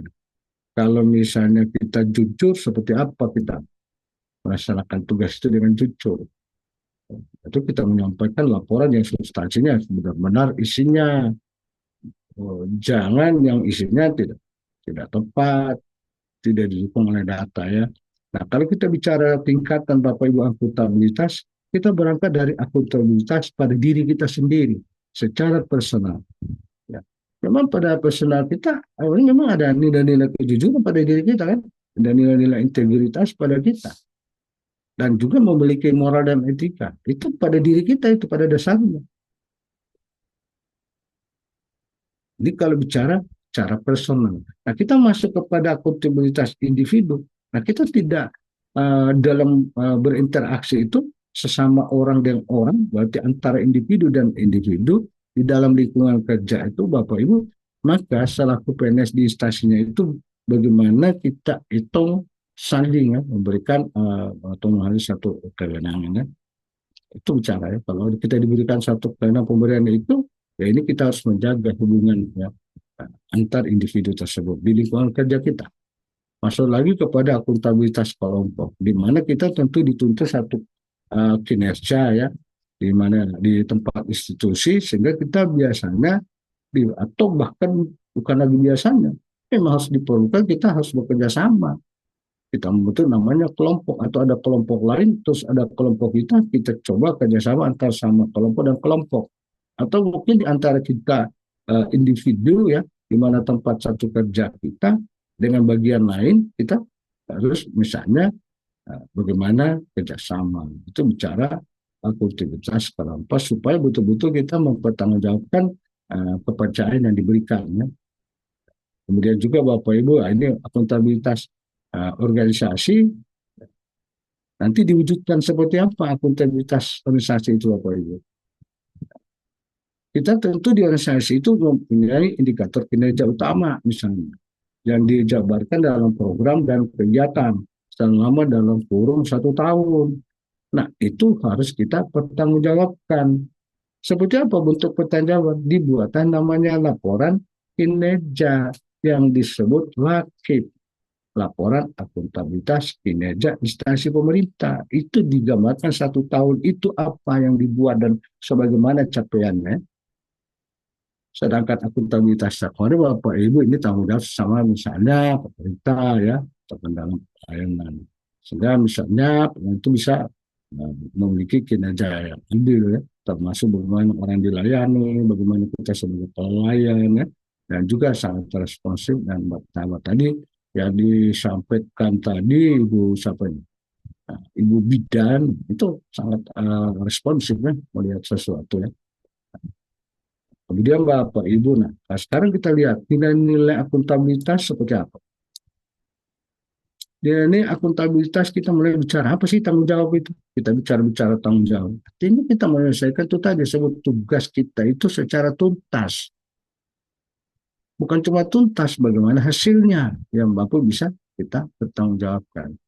Kalau kita bicara kinerja, Bapak Ibu bukan bicara tentang output. Dulu kita bicara tentang input, proses, output. Sudah cukup. Itu disebut kinerja. Kinerja itu diukur outcome-nya. Ya. Oke, Bapak. Nah, kemudian kita bicara jujur. Artinya kalau kita ya menyajikan satu laporan, jadinya harus ada bukti substansinya itu jelas hasilnya bagaimana. Adapun proses pelaksanaan seperti apa harus kita sampaikan. Ini ya beberapa nanti Bapak Ibu akan baca. Kemudian kita bicara netral, kita sikap netral ya PNS ya. Dari kepentingan tertentu kita tidak melihat siapa yang harus kita layani ya. Tidak ada kita beda-bedakan. Nanti kita akan bahas di harmonis. Kemudian kita adil melayani masyarakat tanpa diskriminasi ya. Ketidakjujuran, ya. Transparan, terbuka dalam melakukan kegiatan ya. Organisasi, jangan ada yang disembunyi-sembunyi ya. Sebenarnya SOP itu bagian dari wujud kita untuk melaksanakan layanan kita lebih transparan ya. Karena sudah cukup jelas misalnya gitu.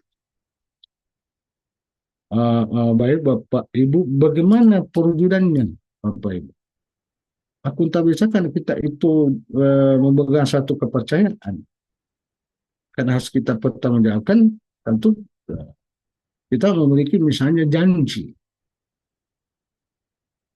Janji itu adalah kepercayaan, janji itu adalah statement, harus kita pertanggungjawabkan. Itu artinya harus kita penuhi janji kita itu. Dan kita harus komitmen melaksanakan. Nah, ini ada beberapa perjuda ini sama dengan orientasi pelayanan Bapak Ibu. Artinya ini satu konsep atau cara kita mensikapi 3 perilaku di atas dari akuntabilitas. Ya. Nah, ini menolak segala bentuk gratifikasi, korupsi, dan nepotisme. Ini, ya. Bagaimana Bapak Ibu menjawab itu? Oke Bapak Ibu ya, saya beberapa skip. Nah, kalau seperti itu Bapak Ibu, sebelum kita pindah misalnya masuk ke kompeten, ya, saya tanya Bapak Ibu, akuntabilitas bentuk apa yang sudah Bapak Ibu lakukan di tempat kerja kurang lebih 2 bulan? Wujudnya seperti apa? Akuntabilitas. Silakan. Ini kan mudah saja kalau kita bicara nanti dengan 3 perilaku tadi, ya, panduan kita. Ya. Atau saya gambarkan dengan nilai yang disebut akuntabilitas itu apa? Mau jujur, mau adil, mau netral, transparan, bertanggung jawab, apa ada partisipatif kan? Dari unsur-unsur nilai saja itu kita sudah bisa, oh ini yang pada saat buang. Ya Pak, izin. Silakan. Nah, ini Dr. Dwi Ediani Lambu Nusa. Silakan Dr. Dwi. Kayaknya Pak yang dari selama sekitar 1,5 bulan saya sudah bekerja, itu nilai akuntabilitas yang sudah dilakukan itu mungkin ada hubungannya dengan netral, yaitu tidak membeda-bedakan pelayanan kepada pasien BPJS ataupun non-BPJS. Itu mungkin masuk di akuntabilitas. Terus kalau memang pengalaman yang seperti dulu pernah saya lakukan waktu menjadi dokter kontrak atau PTP daerah, itu seperti kayak pembuatan, adalah beberapa oknum yang meminta tolong untuk melakukan pembuatan surat keterangan tidak bisa divaksin atau ditunda vaksin. Jadi saya tidak mengiyakan hal tersebut karena secara keilmuan memang pasiennya tidak layak mendapatkan hal itu karena pasiennya sehat. Mungkin juga itu bentuk dari sikap akuntabilitas. Terima kasih. Ya, betul juga ya. Jika seandainya itu Ibu kasih itu surat ya, efeknya gimana itu? Ya. Ya. Di samping bertentangan dengan tugas kita ya, profesi kita, nah, tentu kita membohongi kan dari keilmuan kita ya. Dan efeknya itu sangat besar. Jika misalnya dikasih terus terjadi apa-apa ya, kembali lagi kepada kita kan. Satu wujud namanya itulah bertanggung jawab. Kepercayaan diberikan ya, waktu itu masih dokter PTT ya, PTT ya, waktu masih kontrak ya, itu kalau sudah berawal dari situ, bagian lain gimana? Izin Pak. Silakan. Ibu Yunita, gimana Ibu Yunita? Ya Pak, setelah kemarin saya ditugaskan di Dinas Pemberdayaan Perempuan, selama 1 minggu saya ditunjuk untuk melakukan pelatihan teknis pembangunan keluarga, tentunya selama 1 minggu Pak. Jadi dipertanggungjawabkan untuk pelatihan itu berbentuk Zoom dan dievaluasi. Alhamdulillah kemarin sampai tuntas saya melakukannya dengan dihasilkan sertifikat dari pelatihan tersebut. Terima kasih. Apa? Ini satu bentuk dari pertanggungjawaban. Yang lain Iya, lagi Pak. silakan.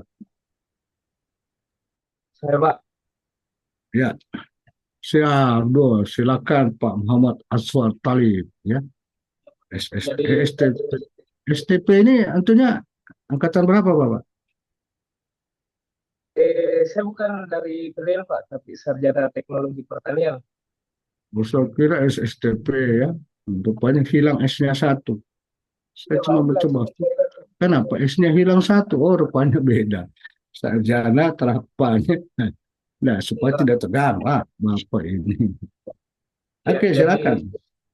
untuk poin akuntabilitas sendiri dari pengalaman saya dari 1 bulan berada di dinas PUPR untuk bidang sumber daya air. Jadi kemarin sudah sempat kami ditugaskan bersama teman-teman untuk membuat sebuah perencanaan dari tahun 2026 sampai 2030. Itu kemudian kita dikasih batas waktu 1 minggu dan itu bisa diselesaikan dengan baik dan saya juga di dalamnya ikut berpartisipasi dalam menyelesaikan itu dan memberikan beberapa saran untuk bagaimana perbaikan ke depan.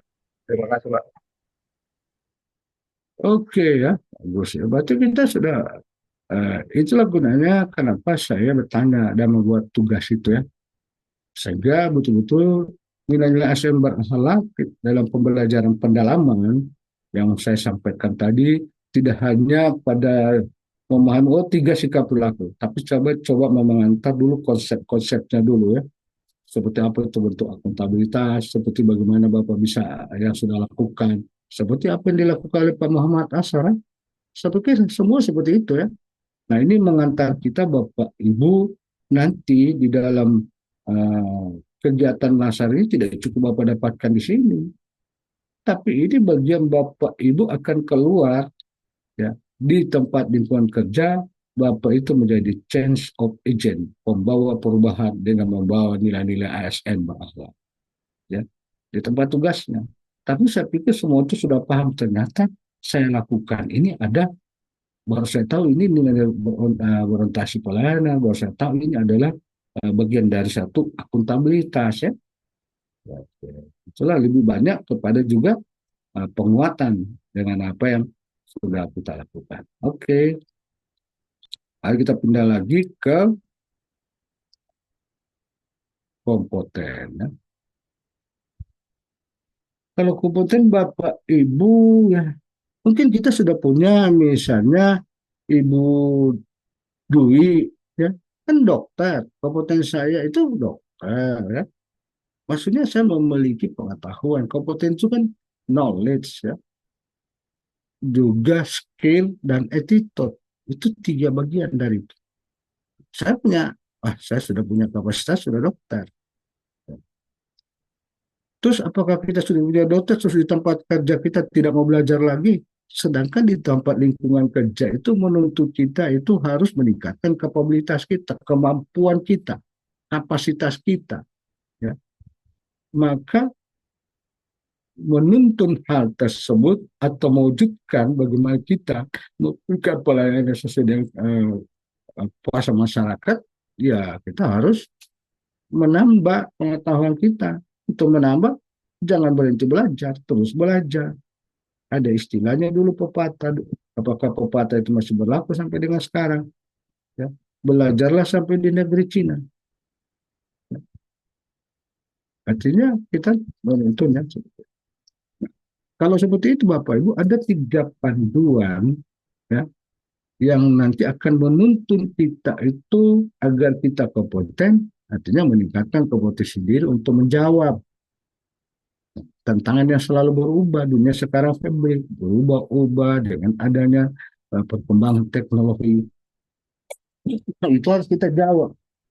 Sehingga kita butuh apa? Oh, butuh knowledge, butuh skill, atau butuh itu. Ya.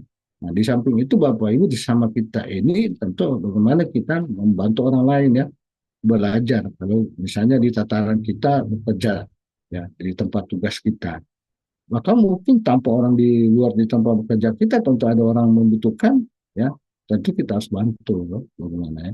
Nah, bagaimana caranya kita membantu orang lain itu belajar? Nah, nanti kita coba, kita akan uh, dalami ya dalam slide berikutnya. Nah, juga melaksanakan tugas dan kualitas terbaik. Kalau kita tentu memiliki satu kapabilitas kita dengan meningkatnya karena ada pengetahuan dan skill dan attitude yang kita miliki, tentu akan melahirkan atau satu pekerjaannya kita yang terbaik. Mari kita lihat. Nah, kita sekarang tadi saya sampaikan bicara konsep kompeten Bapak Ibu, kita bicara kompeten apa sih kompeten? Itu berarti ada pengetahuan, ada keterampilan, ada sikap perilaku. Sekarang kita misalnya pengetahuan kita di perusahaan misalnya dokter. Sekarang mungkin kita dapat di tempat masih waktu belajar masih pendidikan formal. Ya, disupport dengan apa sih keterampilan saya kalau misalnya saya menangani keluhan masyarakat datang di puskesmas misalnya sakit apa ya. Satu dibutuhkan satu skill ya. Kemampuan kita, keterampilan kita. Nah, juga adalah sikap perilaku kita. 3 hal ini Bapak Ibu harus kita miliki sebagai tuntutan, sebagai seorang pelayan bahwa agar kita bisa melaksanakan pelayanan yang baik, maka kalau cuma mengandalkan pengetahuan tanpa keterampilan dan sikap perilaku itu bagaimana bisa Bapak? Bisa enggak kita memberikan pelayanan yang baik? Karena satu layanan kita berikan tentu membutuhkan keterampilan.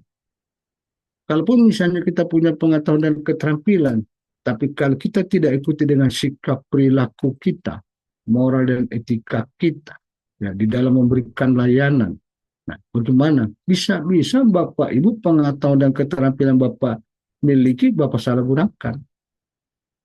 Bisa terjadi.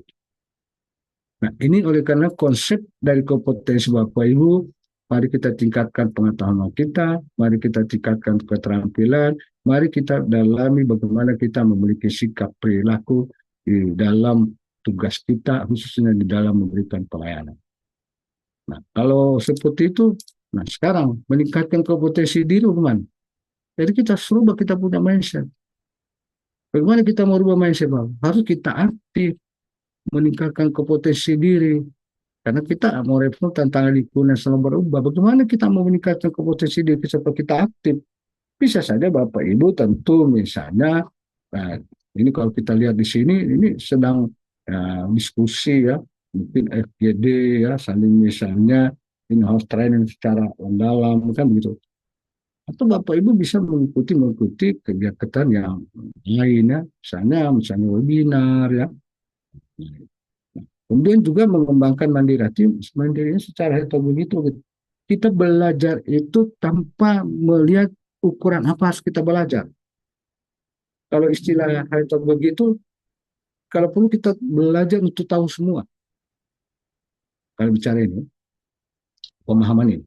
Nah, tetapi kalau kita mengukur apa saja sih yang ada dibutuhkan di tempat tugas saya ini, pengetahuan yang saya perlu, keterampilan yang saya perlu di dalam menunjang pelaksanaan pelayanan di tempat tugas kita.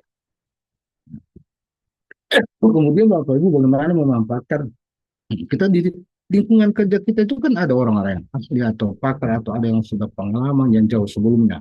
Ya kita tentu kita menimba ilmunya mereka, belajar dari mereka. Ya. Yang penting jangan misalnya kita mengabaikan, padahal ada orang-orang yang memang punya kelebihan di tempat itu. Dan juga bagaimana Bapak Ibu melakukan jejaring formal informal. Ada network kita atau namanya organizational learning ya. Kita belajar cara organisasi itu memiliki ada jejaring ya. Itu saling menambah ya. Nah, terhadap pengetahuan. Silakan itu. Nah, kalau kita bicara meningkatkan kompetensi ini banyak cara ya. Apa Bapak Ibu bisa webinar ya. Ini kalau selain Bapak Ibu misalnya mengikuti pendidikan formal. Menambah itu. Kalau pendidikan dibutuhkan pengembangan kompetensi kita tentu pelatihan tentang pengembangan teknis. Nah, kalau mungkin Bapak Ibu pernah namanya PKBT, pelatihan kompetensi bidang tugas itu ini kan sudah diberikan dari institusinya, nanti akan diberikan nilai ya. Nah, ini kaitan kompetensi diri ya.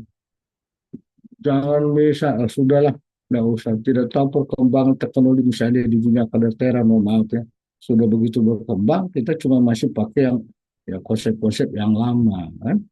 Ya begitulah, betul. Apalagi penanganan kalau penyakit sekarang ini kan perkembangannya kan ya itu banyak sekali ya perubahan caranya kan. Itu berarti memerlukan satu skill atau tambahan pengetahuan. Karena memang semua ya teman-teman juga kita berada di ujung tombak pelayanan. Kalau Pak Jokowi bilang kalau namanya waktu dia mau launching core values ini Bapak Ibu,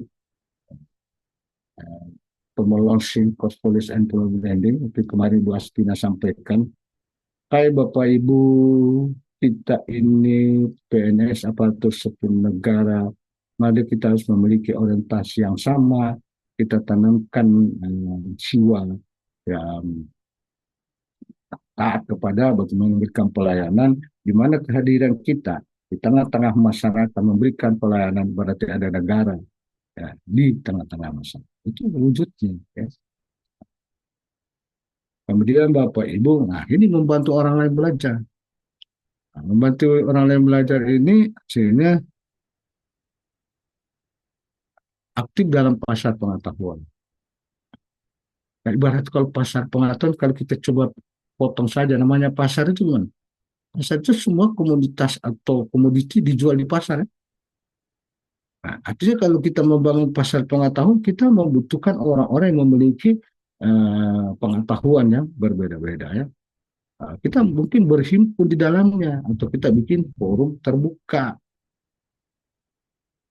sehingga kita duduk bersama-sama dengan orang lain ya. Mungkin kita di dalamnya mungkin memiliki pengetahuan ya sehingga kita terlibat dalam pasar pengetahuan ini ya. Kita bangun misalnya, ini salah satu menurut Pak Thomas kalau saya artikan seperti itu. Kemudian Bapak Ibu aktif mengasih dan transfer pengetahuannya dan knowledge ya. Dalam bentuk apa? Ya, kita tentu memanfaatkan jejaring ya, melibatkan ya, expert network. Kemudian juga Bapak Ibu bagaimana kita melaksanakan atau sosialisasi formal ya. Seperti apa? Mungkin Bapak Ibu pernah dengar ya, sebelumnya waktu mungkin belum diangkat CPNS atau mungkin ada orang tuanya, oh ada namanya coffee morning.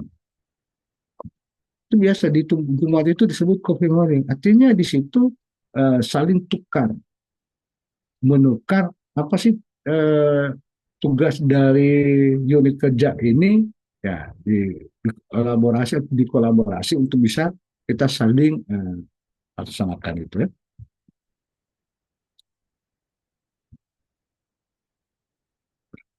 Ini tiga hal ini bagaimana kita membantu orang lain untuk belajar ya.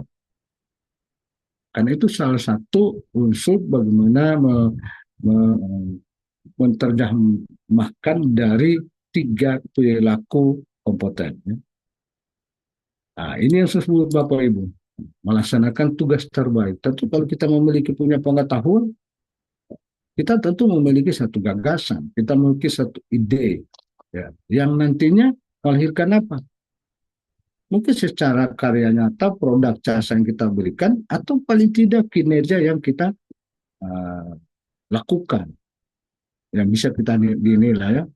Dan juga Bapak Ibu kalau bicara tugas terbaik itu artinya sejalan dengan tujuan hidup kita. Kita ingin mau kerja itu untuk apa? Ya. Dan hasil dari mana kita memiliki pengetahuan Bapak Ibu, ya, kompetensi kita, maka terdorong kita itu mencari sukses dalam pekerjaan. Bagaimana kita mau jadi sukses kalau kita sendiri tidak punya pengetahuan, tidak punya skill. Kita menuntut saya harus sukses. Tapi pada saat diberikan tugas atau kepercayaan, tidak mampu dia melaksanakan tugas dan kepercayaan itu. Ya. Nah, terus ingin jadi wujudnya di sini dengan adanya pengetahuan kompetensi kita tentu mendorong kita akan jadi sukses ya dari satu pekerjaan. Bagaimana bentuknya? Nah, perjudannya Bapak Ibu. Nah, ini sudah.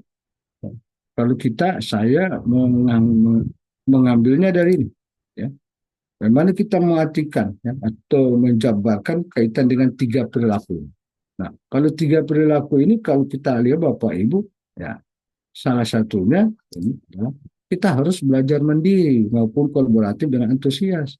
Karena ini meningkatkan kompetensi kita kan. dari itu. Ya.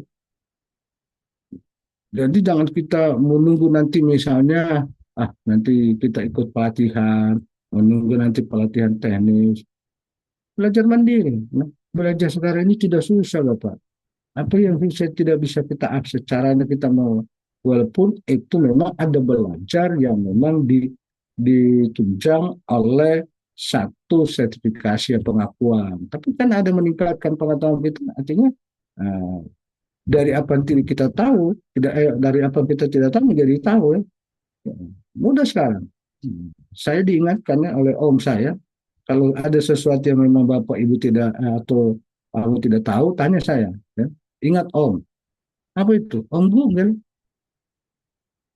Om Google sudah ingatkan kita, gampang itu kan. Kalau kita, oh ini tinggal kita cari, atau dia seperti apa, klik saja. Ya. Tanya Om Google, mau cari aturan saja, tindih saja. Aturan tentang apa? Ya. Kita bicara tentang ini, ya mungkin bahan apa? Keluar sama Om Google dia kasih tahu gitu. Apalagi ada namanya AI. Oh gampang dia jawab. Jadi kita sudah belajar mandiri. Nah, atau bicara belajar bagaimana mewujudkan kita bicara kolaboratif secara bersama-sama, kelompok namanya.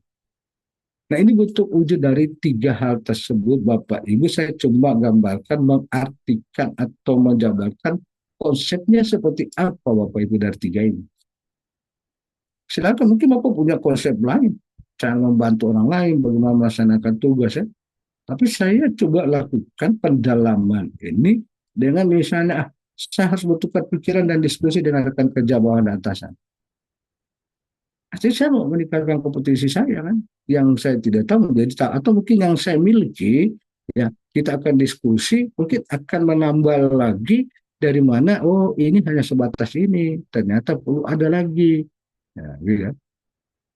Apa yang dimiliki oleh rekan kerja, mungkin rekan kerja ditunjang dengan pengalaman kerja ya. Ini ada beberapa hal. Ya. Baik, teman-teman, seperti apa yang Bapak sudah dapatkan di tempat kerja Bapak Ibu terkait dengan kompetensi? Ya, kan sudah dibuat dia punya tugas, sudah dihimpun di laporan, di kelompok. Saya kan tidak tanya lagi, tidak didiskusikan lagi, langsung saya tanya. Itu makanya saya sudah tahu buat. Ya. Izin Bapak. Silakan.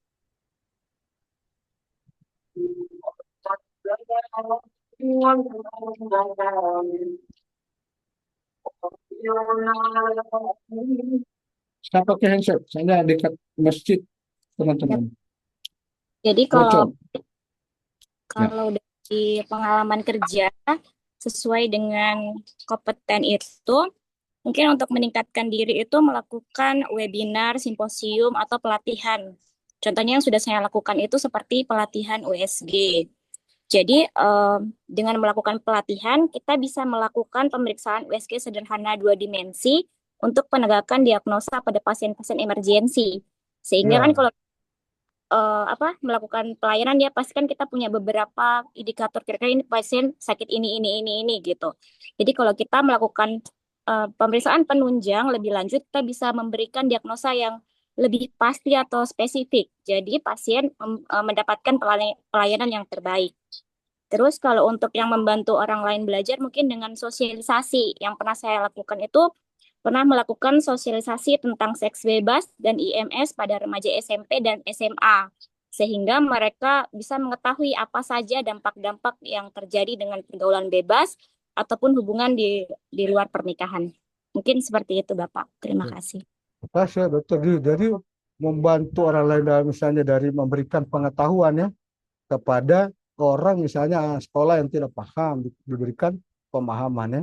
Itu membantu agar orang-orang itu bisa memahami bagaimana akibat dari seks bebas itu ya. Nanti lagi dari sisi penanganan pelayanan ya, itu adalah juga diperlukan satu kompetensi juga dari ya. Saya pikir hal yang sangat memang ternyata apa yang kita lakukan ini sudah juga kan cuma soal kompeten ya. Itulah gunanya kita lakukan dalam pembelajaran ini. Mungkin ada yang lain lagi? Izin Pak. Enggak, Pak. Silakan. Saya duluan ya, Reza. Oh ya, izin Bapak. Ya, Mungkin kalau silakan. dari bidang Mungkin kalau dari bidang saya, Bapak, untuk menerapkan bidang ilmu saya itu mewujudkan bidang ilmu saya saat ada wabah seperti sekarang kan ada kasus PMK, penyakit mulut dan kuku yang banyak terjadi di sapi. Saya sebagai dokter hewan mampu melakukan pemeriksaan klinis untuk menentukan diagnosa penyakitnya, pengambilan sampel dan mengirim sampelnya ke laboratorium sesuai dengan SOP. Saya juga mengikuti beberapa BIMTEK, bimbingan teknis seminar untuk pengambilan sampel pada sapi, pengambilan sampel darahnya. Terus yang kemarin juga mengikuti beberapa seminar untuk pemeriksaan antemortem, postmortem pada hewan kurban demi menjaga daging yang sehat ke masyarakat, mewujudkan kesehatan masyarakat veteriner, Bapak. Dan melakukan beberapa sharing ilmu dengan peternak-peternak terkait tentang wabah, penyakit mulut dan kuku, memberikan pemahaman baru kepada peternak bahwa seperti ini penanganan terbaik untuk penyakit mulut dan kuku, proses pencegahannya seperti apa ke kelompok-kelompok ternak. Mungkin itu yang sering saya lakukan, Pak. Terima kasih. Ya, ternyata apa yang disampaikan oleh Pak Nyoman ya, ilmu yang kita punya sebelumnya belum cukup kan? Perlu saya meningkatkan kompetensi teknis tadi ya. Sehingga Pak Nyoman perlu mengikuti kegiatan-kegiatan teknis ya. Bahkan menyampaikan dia hal-hal lain untuk kepada petani ya. Tentang ilmu itu ya. Itu membantu petani. Mungkin satu lagi Bapak Ibu. Saya Pak, Silakan. untuk saya sendiri Pak, selama kurang lebih 2 bulan ini, aspek panduan perilaku membantu orang lain belajar itu di kantor saya sendiri itu banyak senior-senior PNS yang maaf masih kurang sedikit tentang penggunaan komputer. Dan beliau sementara ini sedang belajar tentang penggunaan fitur-fitur baik Word, Excel, bahkan hingga penggunaan Zoom, Pak. Terima kasih. Oh iya, ternyata diperlukan ya dari sisi bagaimana. Kalau saya itu ingat Bu Atika ya, waktu saya di kesehatan ini, pada saat itu Pak Kakanwil, dia lihat saya sementara di depan komputer. Dia tanya, apa kamu buat? Dia lihat saya masih menggunakan apa ya? Sistem dulu namanya yang dihafal itu poin-poinnya F1, F2. Loh kamu itu kok masih di bumi? Ya? Orang lain sudah di saya tidak mau tahu kan. Terpaksa saya harus belajar cara kompensinya dari. Ternyata ditanya kembali apa anunya kelebihannya. Saya bilang yang sebelumnya itu saya hafal Pak, dia punya perintah-perintah. Tapi sekarang tidak, tinggal saya main klik di toolbar saja. Ya, tinggal saya main klik, itu kelebihan. Tadi agak cepat kan. Sama juga buat kita, memang harus seperti itu.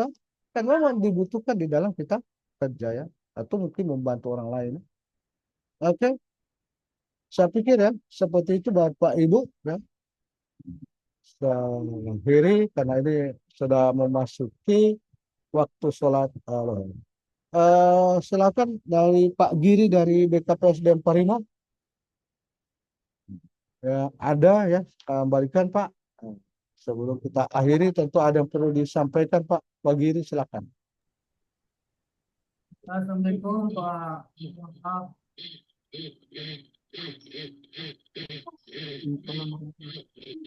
Tidak kedengaran. Ya, Assalamualaikum Pak. Tidak kedengaran Pak. Agak strike.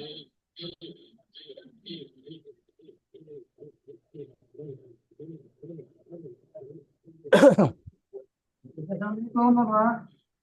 Ya. Tadi kemana? Oke Pak Giri, karena kita ini seharusnya kan 12.15 waktunya. Karena ini kita sudah memasuki sholat zuhur, tentunya tidak mengurangi 15 menit itu nanti akan kita kompilasi ke pertemuan tanggal 4 ya. Sehingga saya akhiri pertemuan pembelajaran kita yang kedua, insya Allah kita akan bergabung lagi pada tanggal 4 ya. Oke ya Pak Giri. Sekian teman-teman semua, silakan langsung live. Demikian, lebih dan kurangnya mohon maaf. Assalamualaikum warahmatullahi wabarakatuh dan selamat siang. Waalaikumsalam Waalaikumsalam warahmatullahi warahmatullahi wabarakatuh. Selamat siang. wabarakatuh. Terima kasih Bapak. Terima kasih, Pak. Terima kasih Bapak.